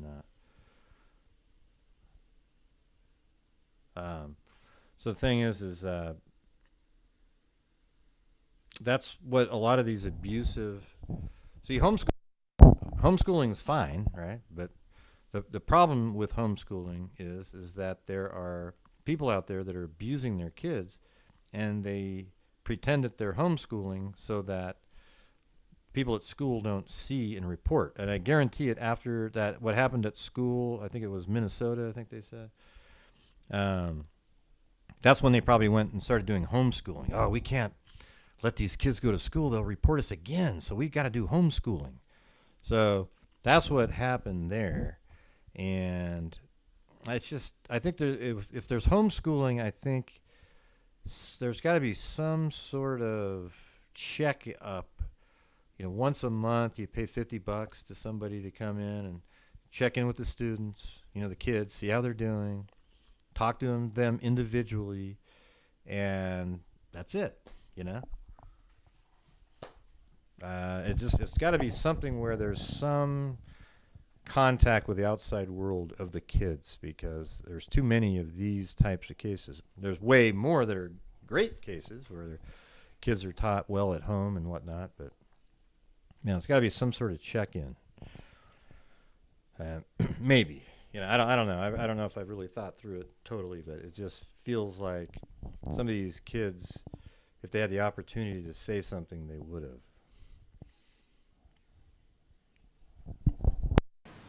Just looking through my notes. All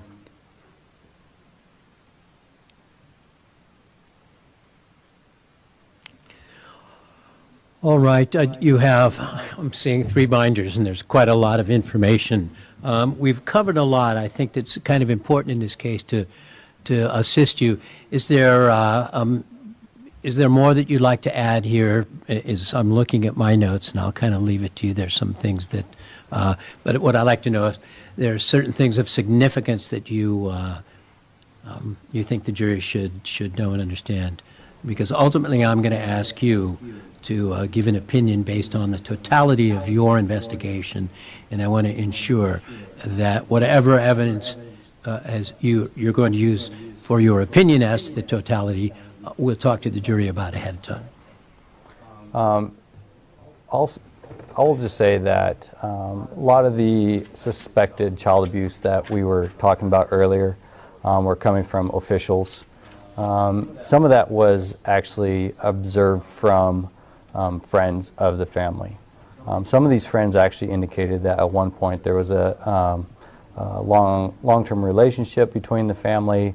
One of these trips ended up where Jennifer ended up coming to their house with the kids all by themselves. During this interaction, the family had dinner together. The husband had ordered pizzas, and it was very apparent to these people that the children were extremely disciplined, almost to the point of being robotic. If Jennifer stated that observed a certain time, she would state that it is now time to go to the bathroom.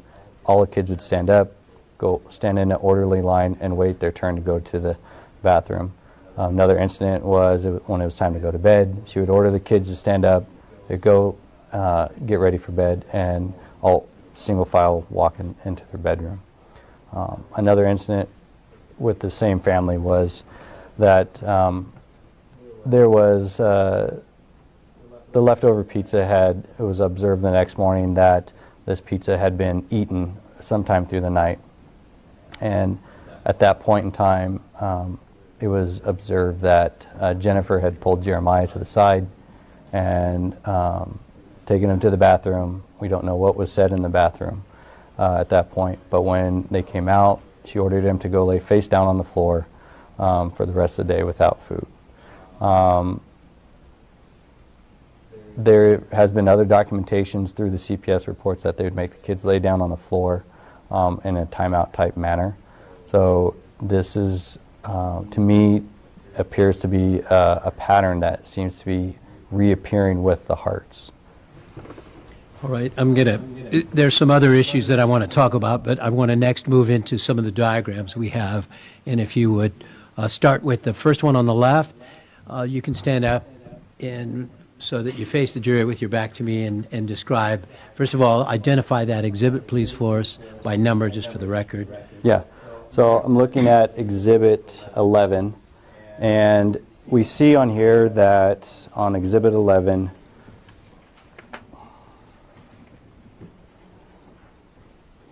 that the Harts leave their house at approximately 8:30 in the evening time. They leave south. They travel south to the small town called La Center, Washington, where they get onto I-5 and continue north along in the Washington area. I believe they get onto State Route 401 at this point, where they start traveling westbound along the Columbian River. We see that they stop at this mobile gas station for approximately 9 minutes, and then they stop. They continue westbound a little ways, and they stop at Walmart for 18 minutes. The town there at the Walmart is called the West Longview town. They continue, obviously, at that point, traveling westbound until they get to the town of Nasela, where they turn south, traveling back down to the Columbian River right here. As I stated earlier, there's a large turnout, or almost kind of a vista point, where they stayed there for an hour and 51 minutes. Now, the Dismal Niche turnout and the Tillamook River rest stop, those are the only two places that they stopped for an extended period of time. After Dismal Niche, as I stated, they continued south to the Tillamook. Looking at the GPS locations, it would indicate that this vehicle was stopped right at one location for the approximate 3 hours and 20 minutes. And then at that point, when they got up the next day, they continued south again. All right, I think you already testified to this that we had, but given the time between the time that they went, the collision and went into the water, and the time that you recovered the device to... I think Devonte was killed on that drive somewhere. And the parents just said, they told the kids that they're letting him stay with somebody else for a little bit. You know, like they went to some wooded area and said, hey, hold on, kids, we're going to drop Devonte off with some... And then he killed him. And then they got back in the car, and they drove the rest of the trip with the kids, knowing that they're all going to die too, but it'll be a little bit more humane, right? We'll drug them up with Benadryl and drive them off a cliff. What a joke. It was several weeks, was it not? Yeah.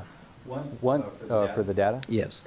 So once I received the data for the GPS, that was in June, the first part of June. So obviously at that point, a lot of video surveillance has been already rewritten over or destroyed by the companies. Typically we see anywhere between 7 days and a month for data. Depends on the carrier and the store itself. I see. All right. All right, let's move on to the next exhibit, if you wouldn't mind identifying that for us. Again, so this is Exhibit 12. This is just a zoomed-in version of Exhibit 10, the overview. Again, they stopped in Newport at Fred Meyer's. Well, this is where we saw Jennifer coming in and then leaving. They continued south again for where they stopped at the Clearwalk Lake for 10 minutes. While they're heading south, this is a large kind of beach area, Whales Head Beach in Brookings, Oregon. And then once they reach California, they come into Crescent City. Once they reach Crescent City, we have no indication that they actually stopped there, that they just continued south until they reached the Oric Redwood Beach Park and stuff. So that point is where they stopped for 24 minutes. And then obviously we know that they continue south through Eureka until they get down here to the Peg House. And Leggett, they turn right going on to Highway 1, where they continued south, passing Juan Creek, where it ultimately ended up, and into Fort Bragg. Right. I think, was it Fort Bragg where you had the information in the video from the store that Jennifer Hart had gone into a store to buy food items? Yes, the Safeway. All right. What food items did they purchase? I believe it was a loaf of bread, a banana, and a couple other things, like I think some granola bars or something to that effect. You say a banana or bananas? Bananas, Right. yes. So a limited amount of food, is that correct? Correct. All right. We also, again, like you said, we saw her on the video surveillance at the Dollar Tree buying toiletries and personal care items. And the toiletries, could you discern from the video whether or not there were toothbrushes or anything? Yeah, so we have an itemized list of actually what they bought there, and it was toothbrushes, a hairbrush, sleeping mask. I think there was a pair of socks, also a mask, a single sleeping mask. Right. Let me ask about the toothbrushes, because I think Detective Beck had testified that when they did the search on, yeah, you can sit down, the search on the residence in Washington, I think it was his opinion that he observed toothbrushes and a number of things, and it appeared that people had left in a hurry, didn't take any luggage, didn't take anything. So perhaps then consistent with... So everything that we observed them purchasing from the food and the personal care items is consistent with them leaving in a hurry. A lack of luggage that was located at the scene or within the vehicle. Again, like I said, is consistent with our belief that they left in a hurry. And just to clarify, could you tell the jury, I think that we can all probably figure it out, but I'm going to leave it to you to say from the time from either the GPS or the tracking of the telephone leaving their home at 8:30 on what date to the time that the witness said he observed a vehicle, which appears to have been their vehicle, there at that turn. How much time was that?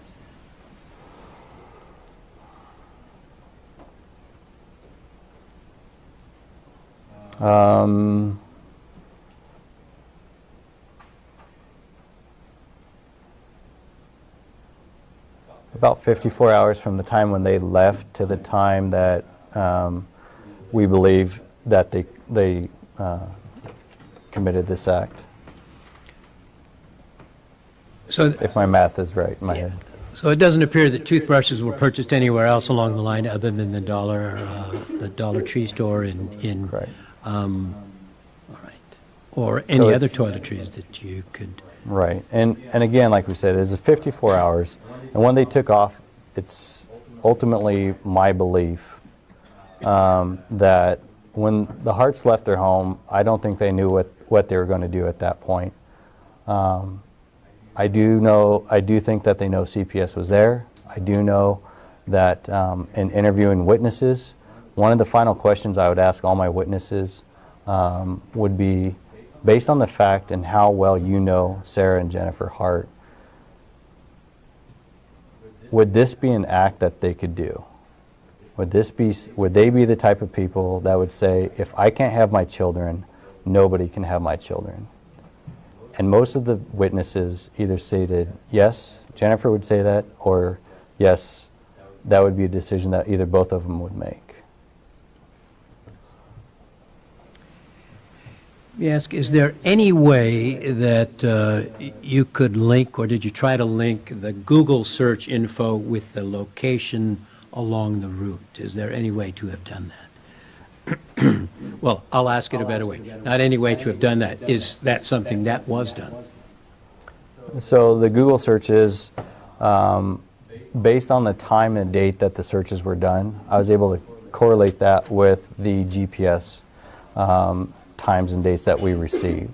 So just doing a simple comparison of when she looked up the Google searches, comparing that to the appropriate times and dates on the GPS, we get several different indications that the vehicle stopped and moving. All right. Is there any way that you could just help the jury out with that and look at either one of the three exhibits there and point out? Don't want to put you on the spot.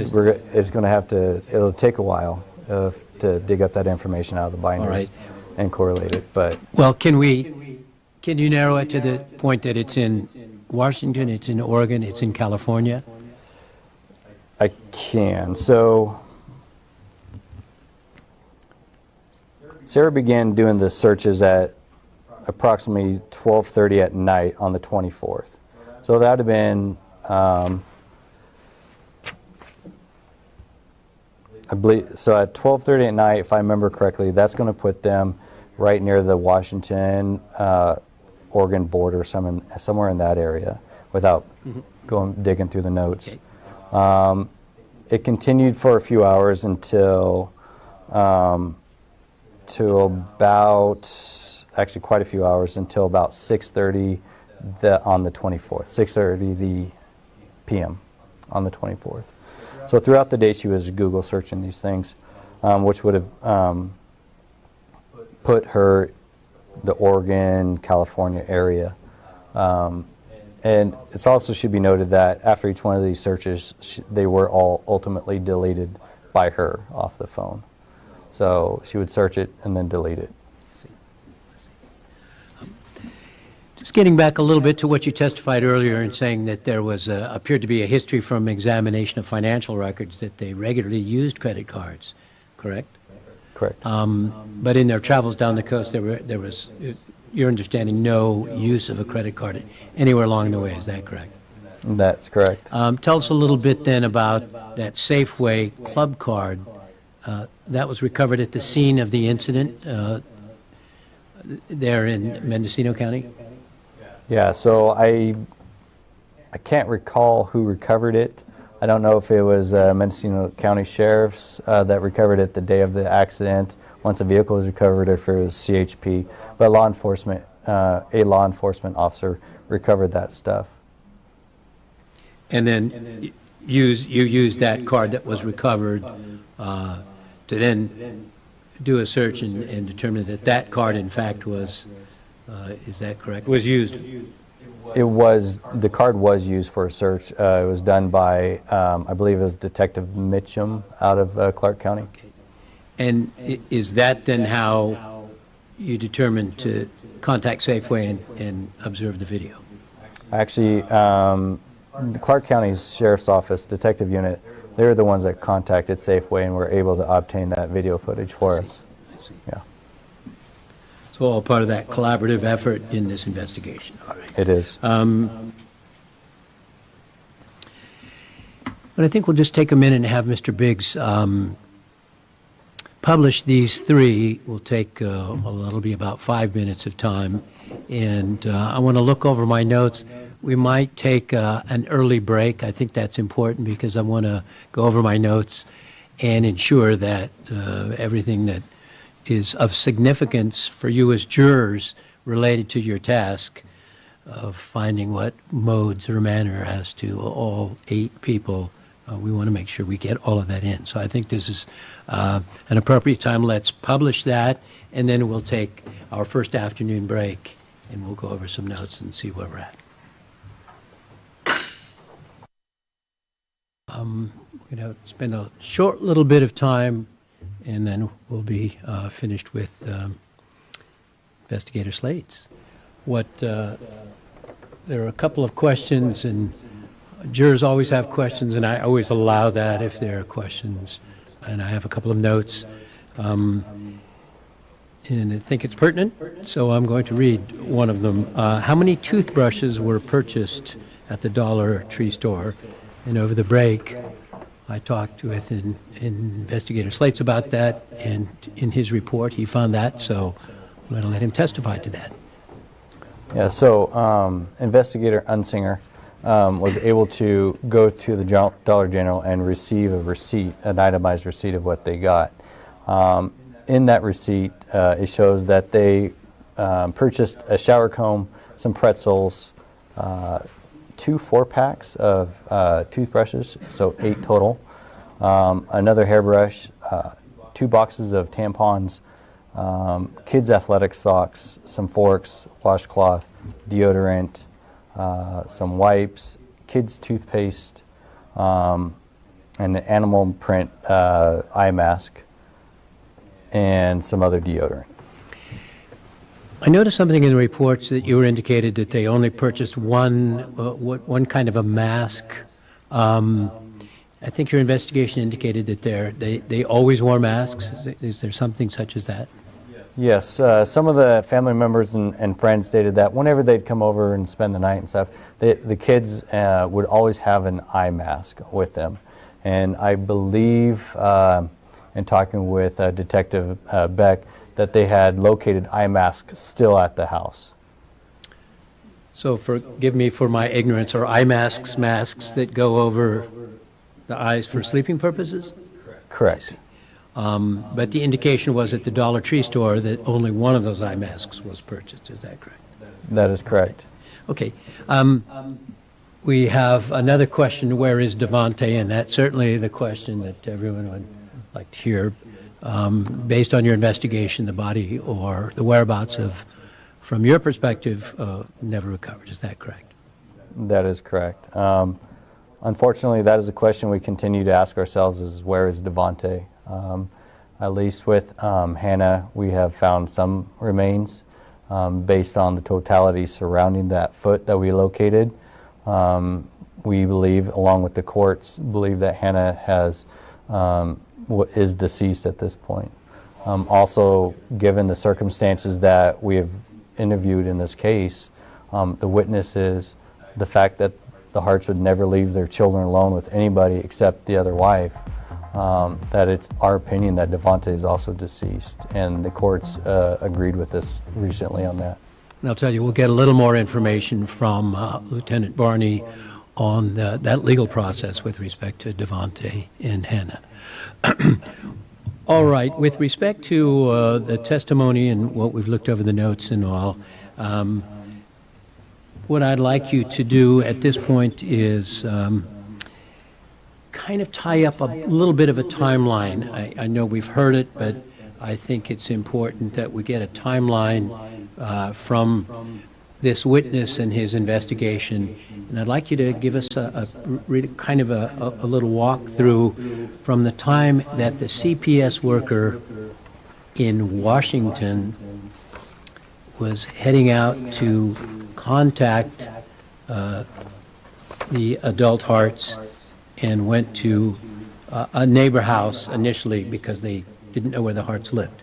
From that point and the observations of that all the way through Just to kind of repeat for you, and I apologize, it's going to be repeating, but I think it's important that we get that timeline kind of straight. So if you wouldn't mind doing that. Yeah. So as Detective Beck mentioned, there's neighbors that indicated that there would be potential child abuse going on at the Hart's case, so they contacted the CPS. CPS responded out there on March 23rd and contacted a neighbor at that point. While they're talking to the neighbor, they observed the Hart's vehicle pull into the driveway coming home. I'm going to stop you right there, if you don't mind. Can you give us a date, give the jury a date of when that happened? On March 23rd, yes.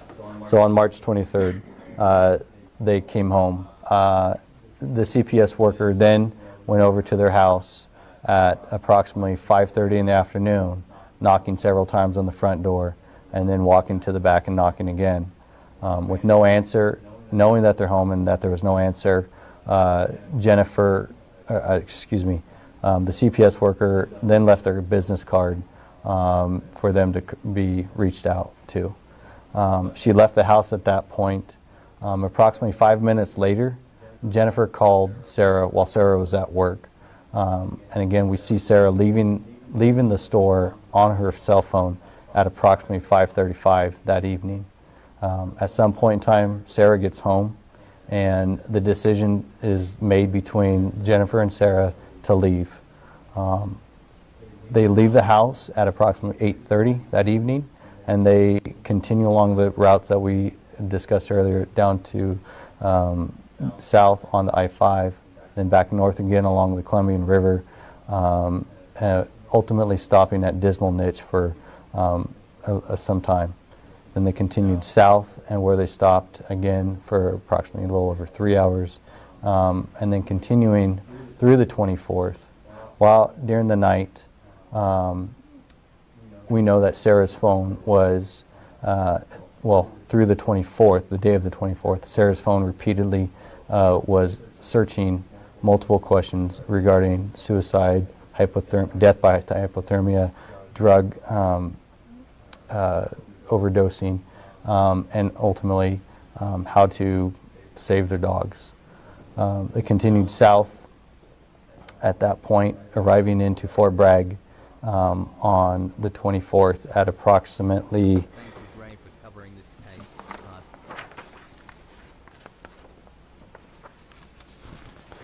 at approximately 7 p.m., I believe. At that point, once they get to Fort Bragg, 9 p.m., once they get to Fort Bragg, the Harts turn off their GPS, or the GPS stops transmitting at that point, after been working since 2010. We pick them up on cell phone pinging GPS locations, traveling around the area back north to the Cleone area where we know they spend the night there. On the day of the 25th, we know that the Harts get back up around 6 a.m. and travel into the Fort Bragg area. Once they get into Fort Bragg, we see Jennifer go into the Safeway, use her Safeway club card to purchase a minimal amount of food. As soon as she checks out, paying with cash, we know that she goes over to the Dollar Tree store in Fort Bragg, where she's seen actually waiting outside the store to open up. They open the store up, she's the first one in, goes in and purchases the items that we just previously talked about. At that point they leave, traveling southbound into the area known as Russian Gulch. They travel around that area for a few hours, and then we again see them traveling northbound again on video footage. And their vehicle was distinct enough that it was easy for us to pick out. It was a tan Yukon, 2000s model, body style, but it had black rims. And so for us it was real easy to identify this vehicle as we traveled throughout the surveillance. We know that they continue to travel north again at that point, and at some point in time we know that they get to the Juan Creek turnout at approximately 11 o'clock that night, when witnesses state that they observe a car matching that description. At approximately 3 o'clock in the morning on the 26th of March, those witnesses then heard the engine revving, ultimately leading to this horrible incident. In your surveillance,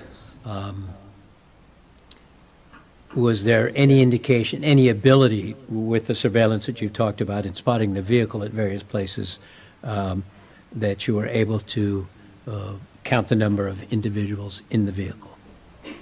No, we were not. In looking at the reports, it appears that there was an interview of a civilian witness at a museum or some such thing. Do you recall that? Who was asked if he recalled when the family came in, somewhere along the route, whether he, how many people were in the party and how many children he saw. Do you recall that? I think it was.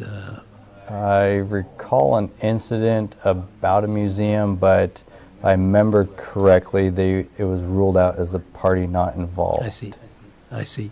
We had, and of course, with a case like this that's being, heavily publicized, we got a lot of tips and a lot of potential leads and a lot of close leads and stuff. But ultimately, each one of those leads were ruled out at some point. I see. Right. What I'm going to ask you to do now for the jury is, based on the totality of your investigation, to give us your summary as the lead investigator in this case. In other words, give your summary, your sense of what happened in this case as the lead investigator, based on everything that you did and the collaboration of everyone else involved in this investigation. Well, again, based on the training and experience that I've received as a law enforcement officer, the collaborated efforts combined by all those law enforcement agencies across the nation, spanning from Minnesota to Alaska, the multiple departments that we had within the Highway Patrol working on this case, and the efforts of the search and rescue teams that spent tirelessly hours combing the beaches and the rocks and stuff. Ultimately, I feel that based on the Sarah and Jennifer's past history, the pattern that we see of the alleged child abuse and confrontations that they may have received out of the community, that this was just another case where they would run. I believe that they left their house not knowing exactly what they're going to do, and that they left in a very hasty manner. Example of being knocking over those blocks, forgetting the luggage, not taking toothbrushes.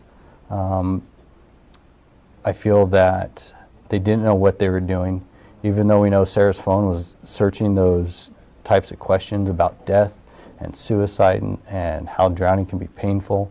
I don't believe that they were committed to that at that point. I think their ultimate goal was to get to Mendocino County.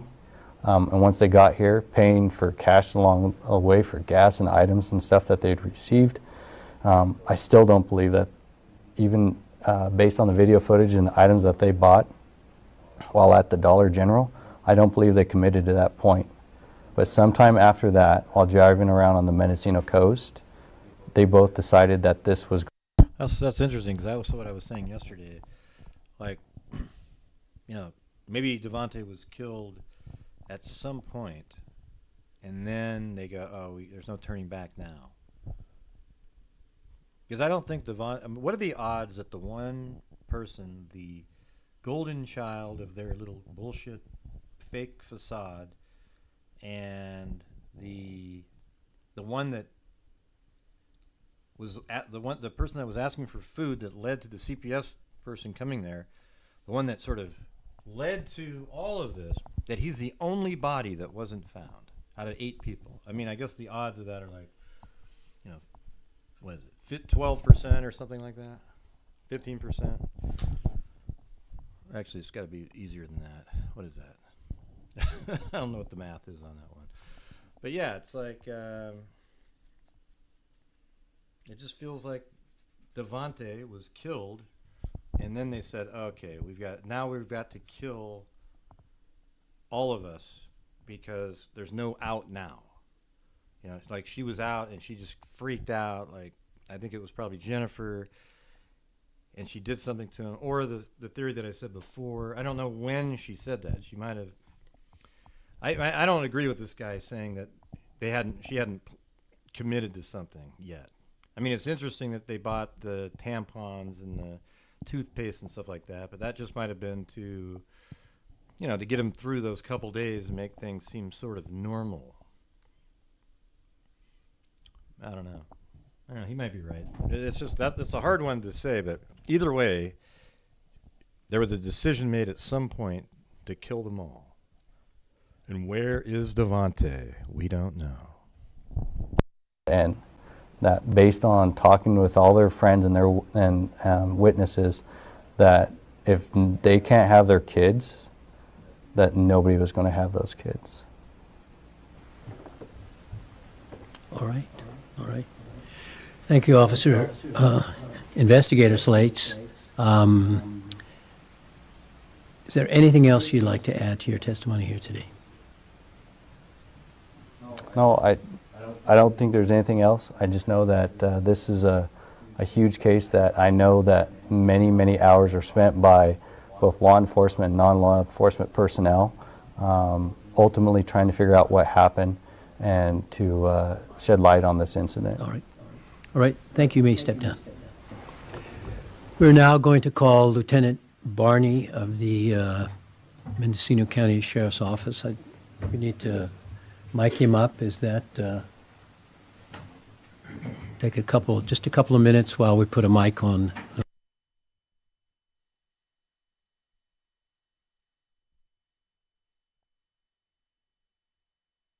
By the way, do you guys see my community post that I made? This guy sent me an email saying, Gray, they didn't use, there's no evidence they used FGG in the Koberger case. What are you talking about? That's pure insanity. I mean, hello? That's what the whole hearing was with the genealogy expert. It's absolutely a fact. Othram Labs was used to, and they even admitted that they used their own internal genealogy, but don't have the source work that they used, the FBI. I mean, it's unbelievable, man. I don't know where these people come from. Then people are saying, he's absolutely right, Gray. He did. Oh, wow. Holy crap.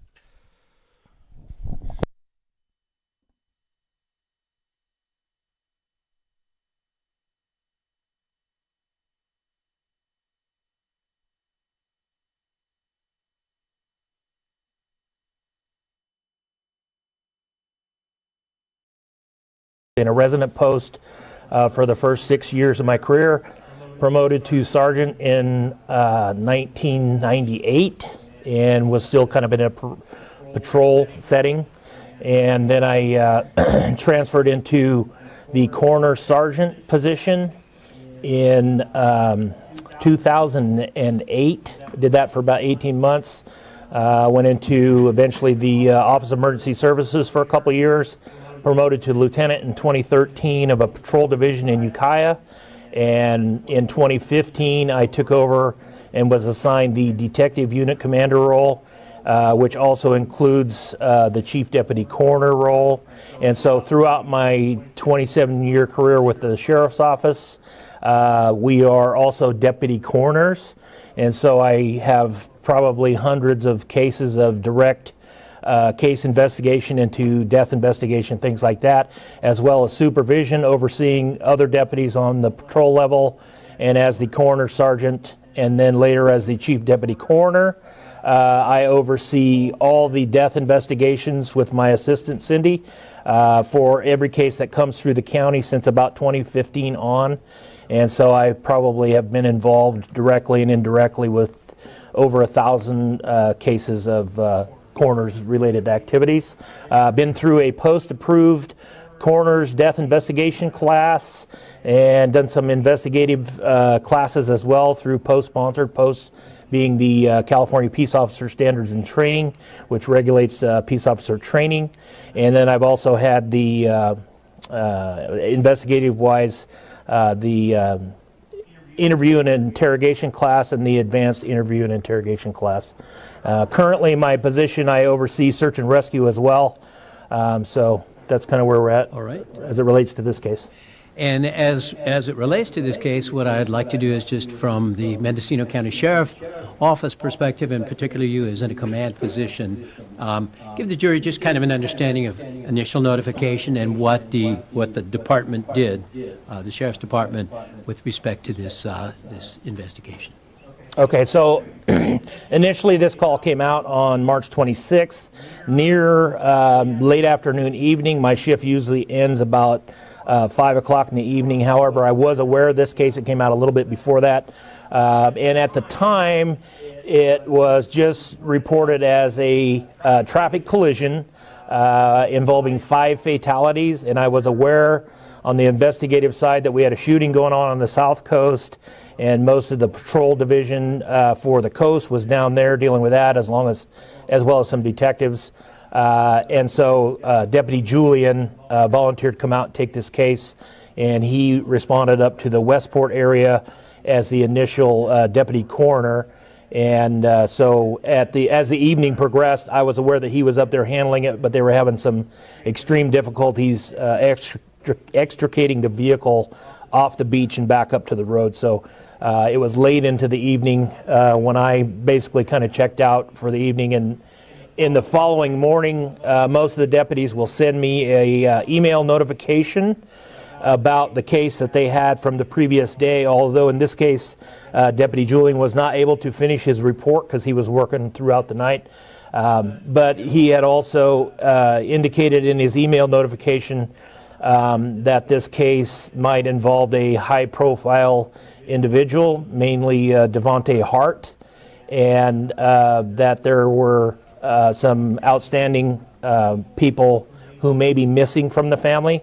Because once he Googled the information, we had Sarah Hart identified with her Oregon driver's license picture ID at the scene. And so he did some initial research before he went home.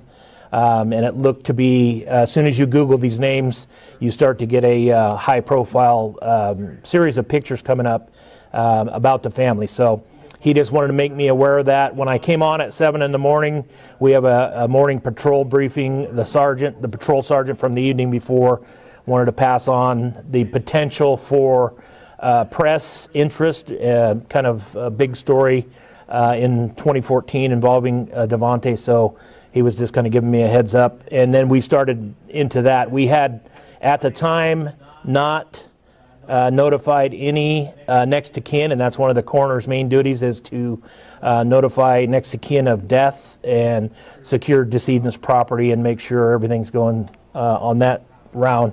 The other main key interest that we had at the time was we thought at the time there were 3 juveniles outstanding that had not been recovered from this family. So in the morning, we touched base with Investigator Slates, trying to coordinate if the press started calling, how we were going to coordinate that information going out, as well as looking for other individuals. And so I immediately called the sergeant who was in the earlier picture hugging Devonte at Portland PD, trying to get some information from him if he kept in contact with the family. He indicated that he had not. He had reached out to them several times, but as Officer Slates testified earlier too, there was some pressure, and so they ended up moving, and he was not able to keep track of them. From the CHP information that we got, we found that the vehicle was registered out of Woodland, Washington, which I later researched and found to be in Clark County, Washington.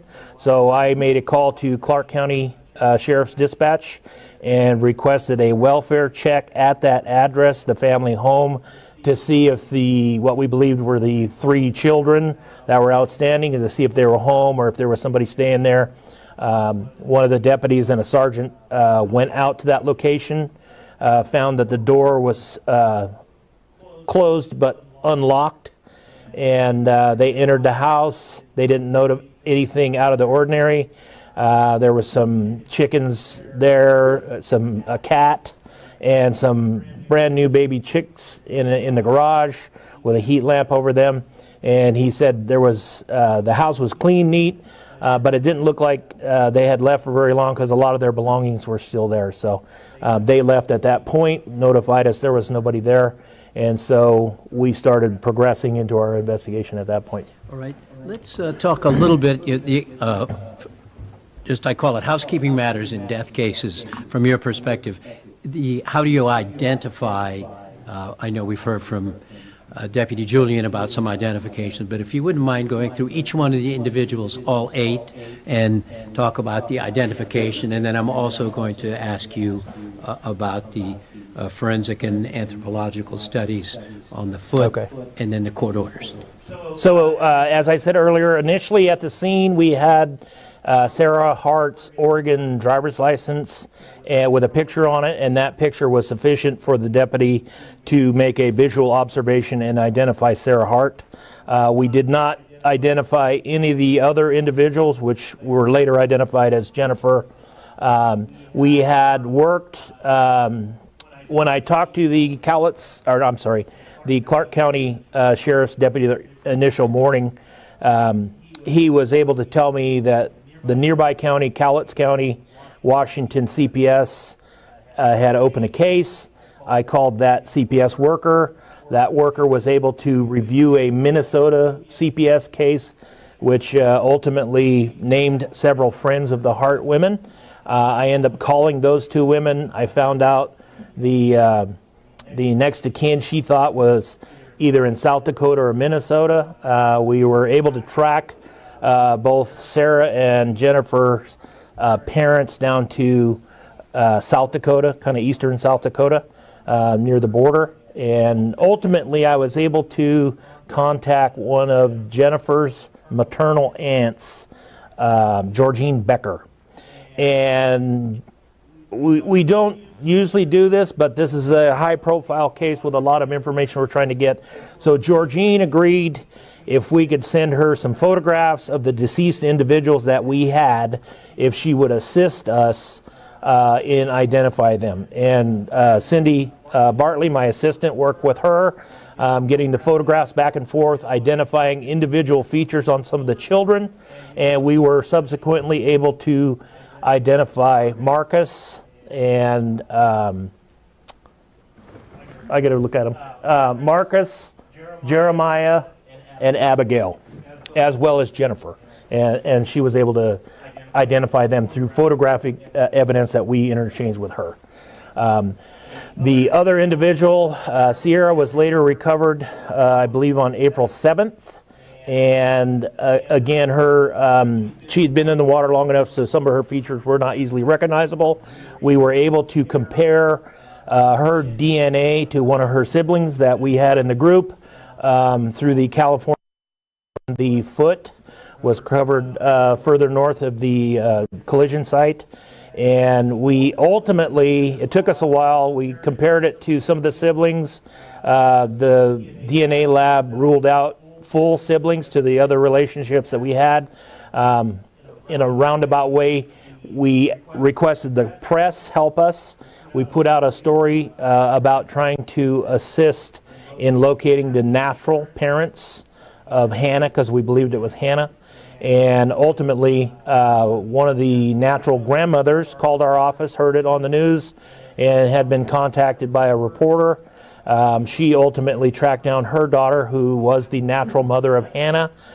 We worked with the Mobile, Alabama Police Department Detective Unit, and they were able to go out and contact this individual, who agreed to give us a DNA sample that we then sent to the laboratory to compare again to remains that we had that we believe were Hannah, and they positively identified that individual as Hannah. Devonte has not been located, and so we have not had any comparison at that point. Let's see. With respect to both, I believe Hannah and Devonte, however, there has been a court order. Could you explain how that process? So based on our investigation and that of the California Highway Patrol and the Clark County Sheriff's Office, it is and was our belief that the Hart ladies would not come this far from home without having Devonte with them, and basically that they would not let him stay or would not put him with some other folks. So basically, it is our opinion based on the circumstance that he is deceased. I prepared with county council an affidavit in support of declaring both Hannah, which we did have some remains from, and Devonte deceased. That affidavit was presented to the Mendocino County Superior Court Judge Janine Nadell on March 15th, and after reviewing that information, that affidavit, she agreed and issued the order basically declaring both Hannah and Devonte deceased. I'll just ask you, given all the publicity throughout the United States on this particular case and your extensive search, that certainly is consistent that that order, is it not? That there's been no sightings, no reports, no anything of Devonte anywhere. Correct. Actually, the story went international. I was to press as far as the United Kingdom and Australia. The press coverage was that far. And we have, and I believe CHP has not had any credible or viable tip or information that Devonte was anywhere else other than with his adoptive parents. Usually in a case like this, something would surface, somebody would call. It's gotten national attention, extreme attention in the Portland, what I call the greater Portland area, which Woodland, Washington is about a half an hour north of Portland. Very kind of a close network up there. So with all of that press coverage, with all of our coverage, with all of our search and rescue efforts, both in Washington, looking through Oregon, at least with the press and things like that, and our local coverage, it is our belief, and it is consistent. We have other cases where people are believed to have perished in the Pacific Ocean, and such as with Hannah, we get limited remains back, or we get no remains back, and that's not uncommon in our area. What I'd like you to do is actually identify this this exhibit that we have behind you, if you wouldn't mind standing up and just, because I think the jury would appreciate having you identify each one of the individuals depicted in this exhibit. Is it 19. 19, thank you. I had to put my glasses on. 19th. So I'll just start on this end over here. This is Sarah Hart. And I believe this picture was taken in 2014 or shortly thereafter. This is Markis. This is Devonte. This is Jennifer, Jeremiah, Ciera, Abigail, and Hannah. And for the record, so the court reporter can take this down, we're going to say that the lieutenant was going from right to left. And so for the record, those individuals are identified in the picture, going from right to left, those names. So thank you. And we'll publish that after we're finished with the testimony from Lieutenant Barney. Lieutenant, and you appear to wear a lot of hats with the Mendocino County Sheriff's Office, but I noticed you also mentioned that you were in charge of search and rescue. And if you would, for us, from the perspective of the Mendocino County Sheriff's Office, give the jury an understanding of the extensiveness of this search. Okay. So part of my duties as the search and rescue coordinator for the county, I have I have Jared Cheney, who testified yesterday, and I have 5 individual sergeants and deputies who work as search and rescue liaisons. And when we engage a search, one of those liaisons will actually operate as the incident commander, and then we have a search manager, similar to, we follow the incident command system. And so what we have done over the course of all of this, the first day, one of the things I had to do was we weigh the safety and the viability of actually in this kind of case, putting divers in the water. And you will see in some of these areas, our ocean is fairly dangerous. That beach in itself, there's a lot of sand, a lot of rock in the beach area. So covering the surface area search is fairly easy. You can do that with personnel without really exposing them to danger. Putting them in the water is much more difficult. At that time, we had some storm surges coming through. Visibility was about 0 feet because of the sand and the constant churning. So if we we debated, and I consulted with our search and rescue divers, as well as Mendocino fire search divers, and then I also consulted with Solano County Sheriff's Office. They have a very active dive team, as well as Lake County dive team, and we all agreed that we could not put divers into the water basically because it was too rough and it was too dangerous to our rescue personnel. So what we elected to do, through initially through the highway patrol, is we brought in a helicopter, and then Captain Carpenter okayed and got us some fixed wing aircraft to start doing a lot of searches down through the beach area, from north of the crash site about a mile all the way through Westport into Fort Bragg. Oops, talk with my hands. And what ended up happening is we would search those areas, and I think what was testified earlier, every 6 hours with the raising and subsiding of the tide, the beach changes. The ocean will churn up additional things. I think there was testimony that some of the friends were actually finding debris continuously floating up or getting washed up, things like that. So we went day after day after day. If we didn't have an actual team out there, we had state park rangers that we had asked to, keep an eye on things and talk to people who were out on the beach. We had Westport Fire, Fort Bragg Fire actively keeping an eye on things. We had our patrol deputies out and about, type of thing. Sheriff Allman actually talked to, I believe his name is Sheriff Ahern from Alameda County. They have a very extensive, UAV program, which is a unmanned aerial vehicle, also known as a drone, the small ones. And so we brought those systems up to search those high cliffs and really rocky, dangerous beaches that we couldn't get to. And they went, foot by foot by foot. We had people reviewing all that footage to see if there was any kind of indication of, any evidence, debris, or, remains washing up. We called mutual aid. Extensive mutual aid responded to the county to assist us. Clark County up in Washington, that was one of our hot spots, is to check not only the house but the farm area, and kind of it's a rural subdivision, so there's some open space around the decedent's.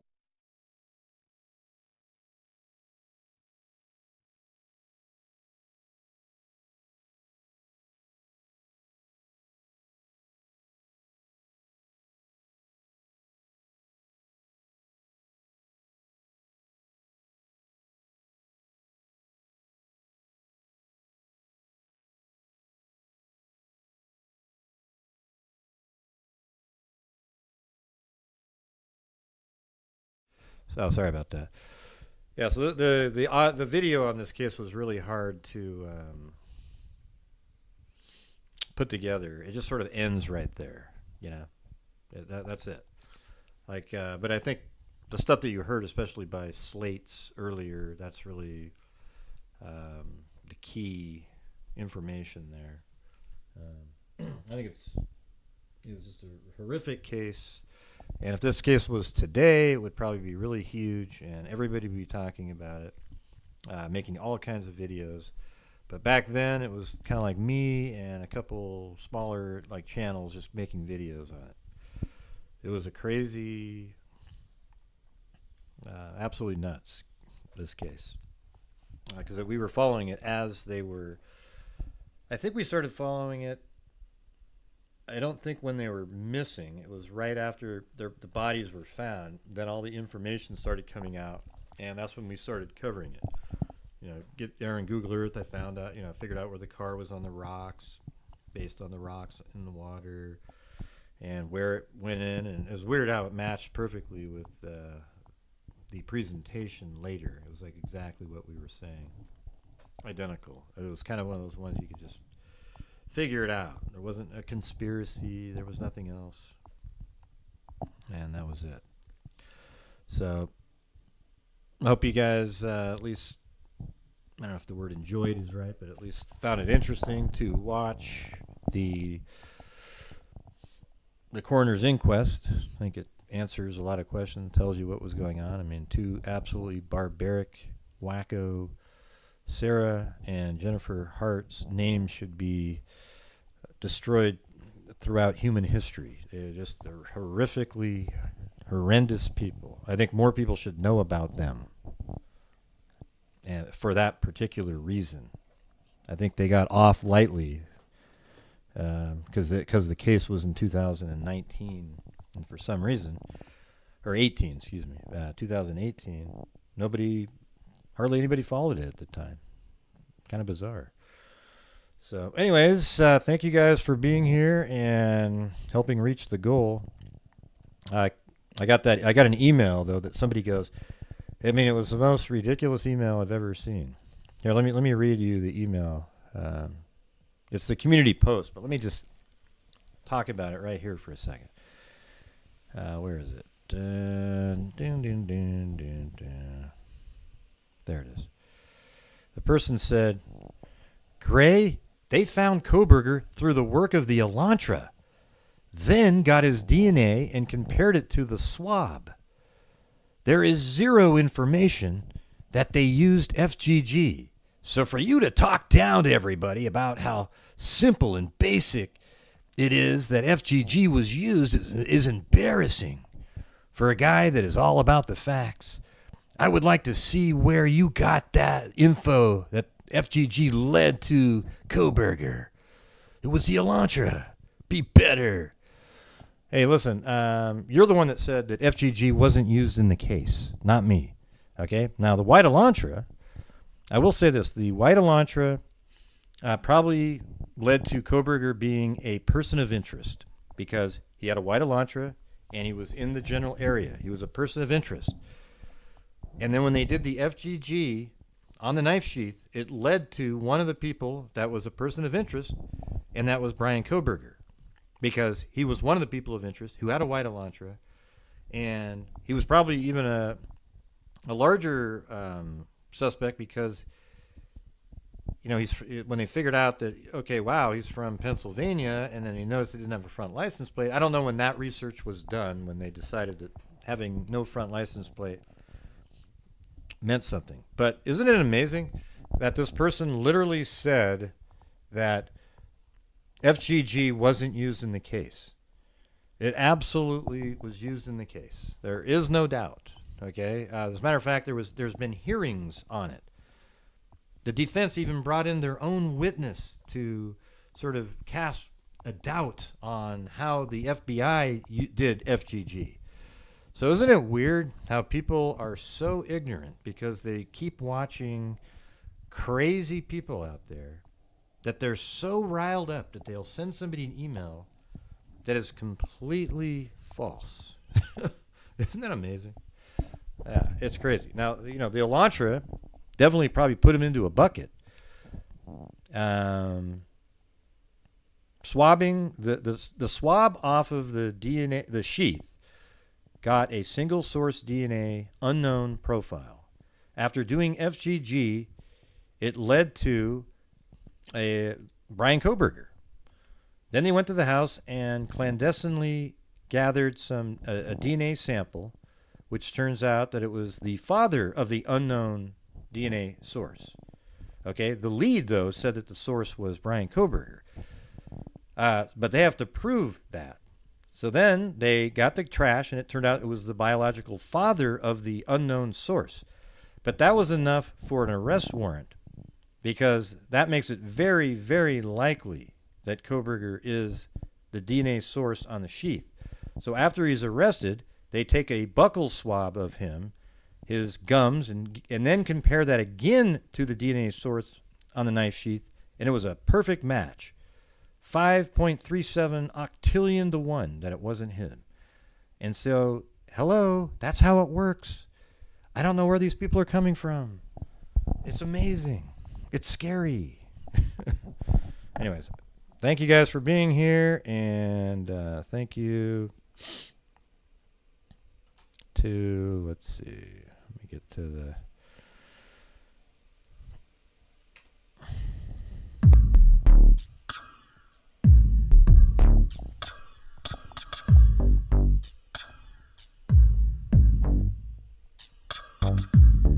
God, not one of those comments is related to anything.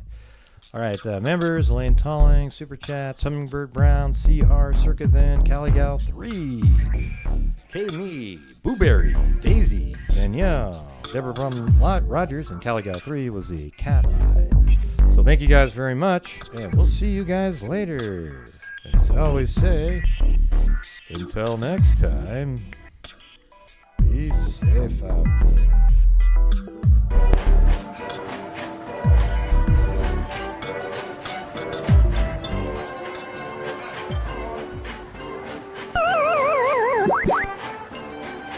Drama! It's a house. Bitch, please!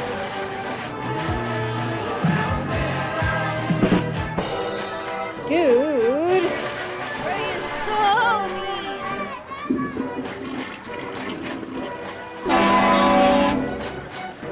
I'm 5'11", 10 down, 15 on the mountain. They're coming to take me away!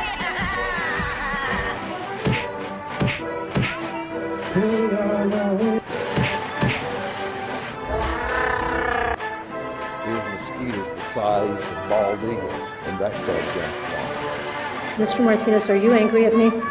Mr. Martinez, are you angry at me? Mr. Martinez, are you angry at me? Mr. Martinez, are you angry at me? Mr. Martinez, are you angry at me? Mr. Martinez, are you angry at me? Mr. Martinez, are you angry at me? Mr. Martinez, are you angry at me? Mr. Martinez, are you angry at me?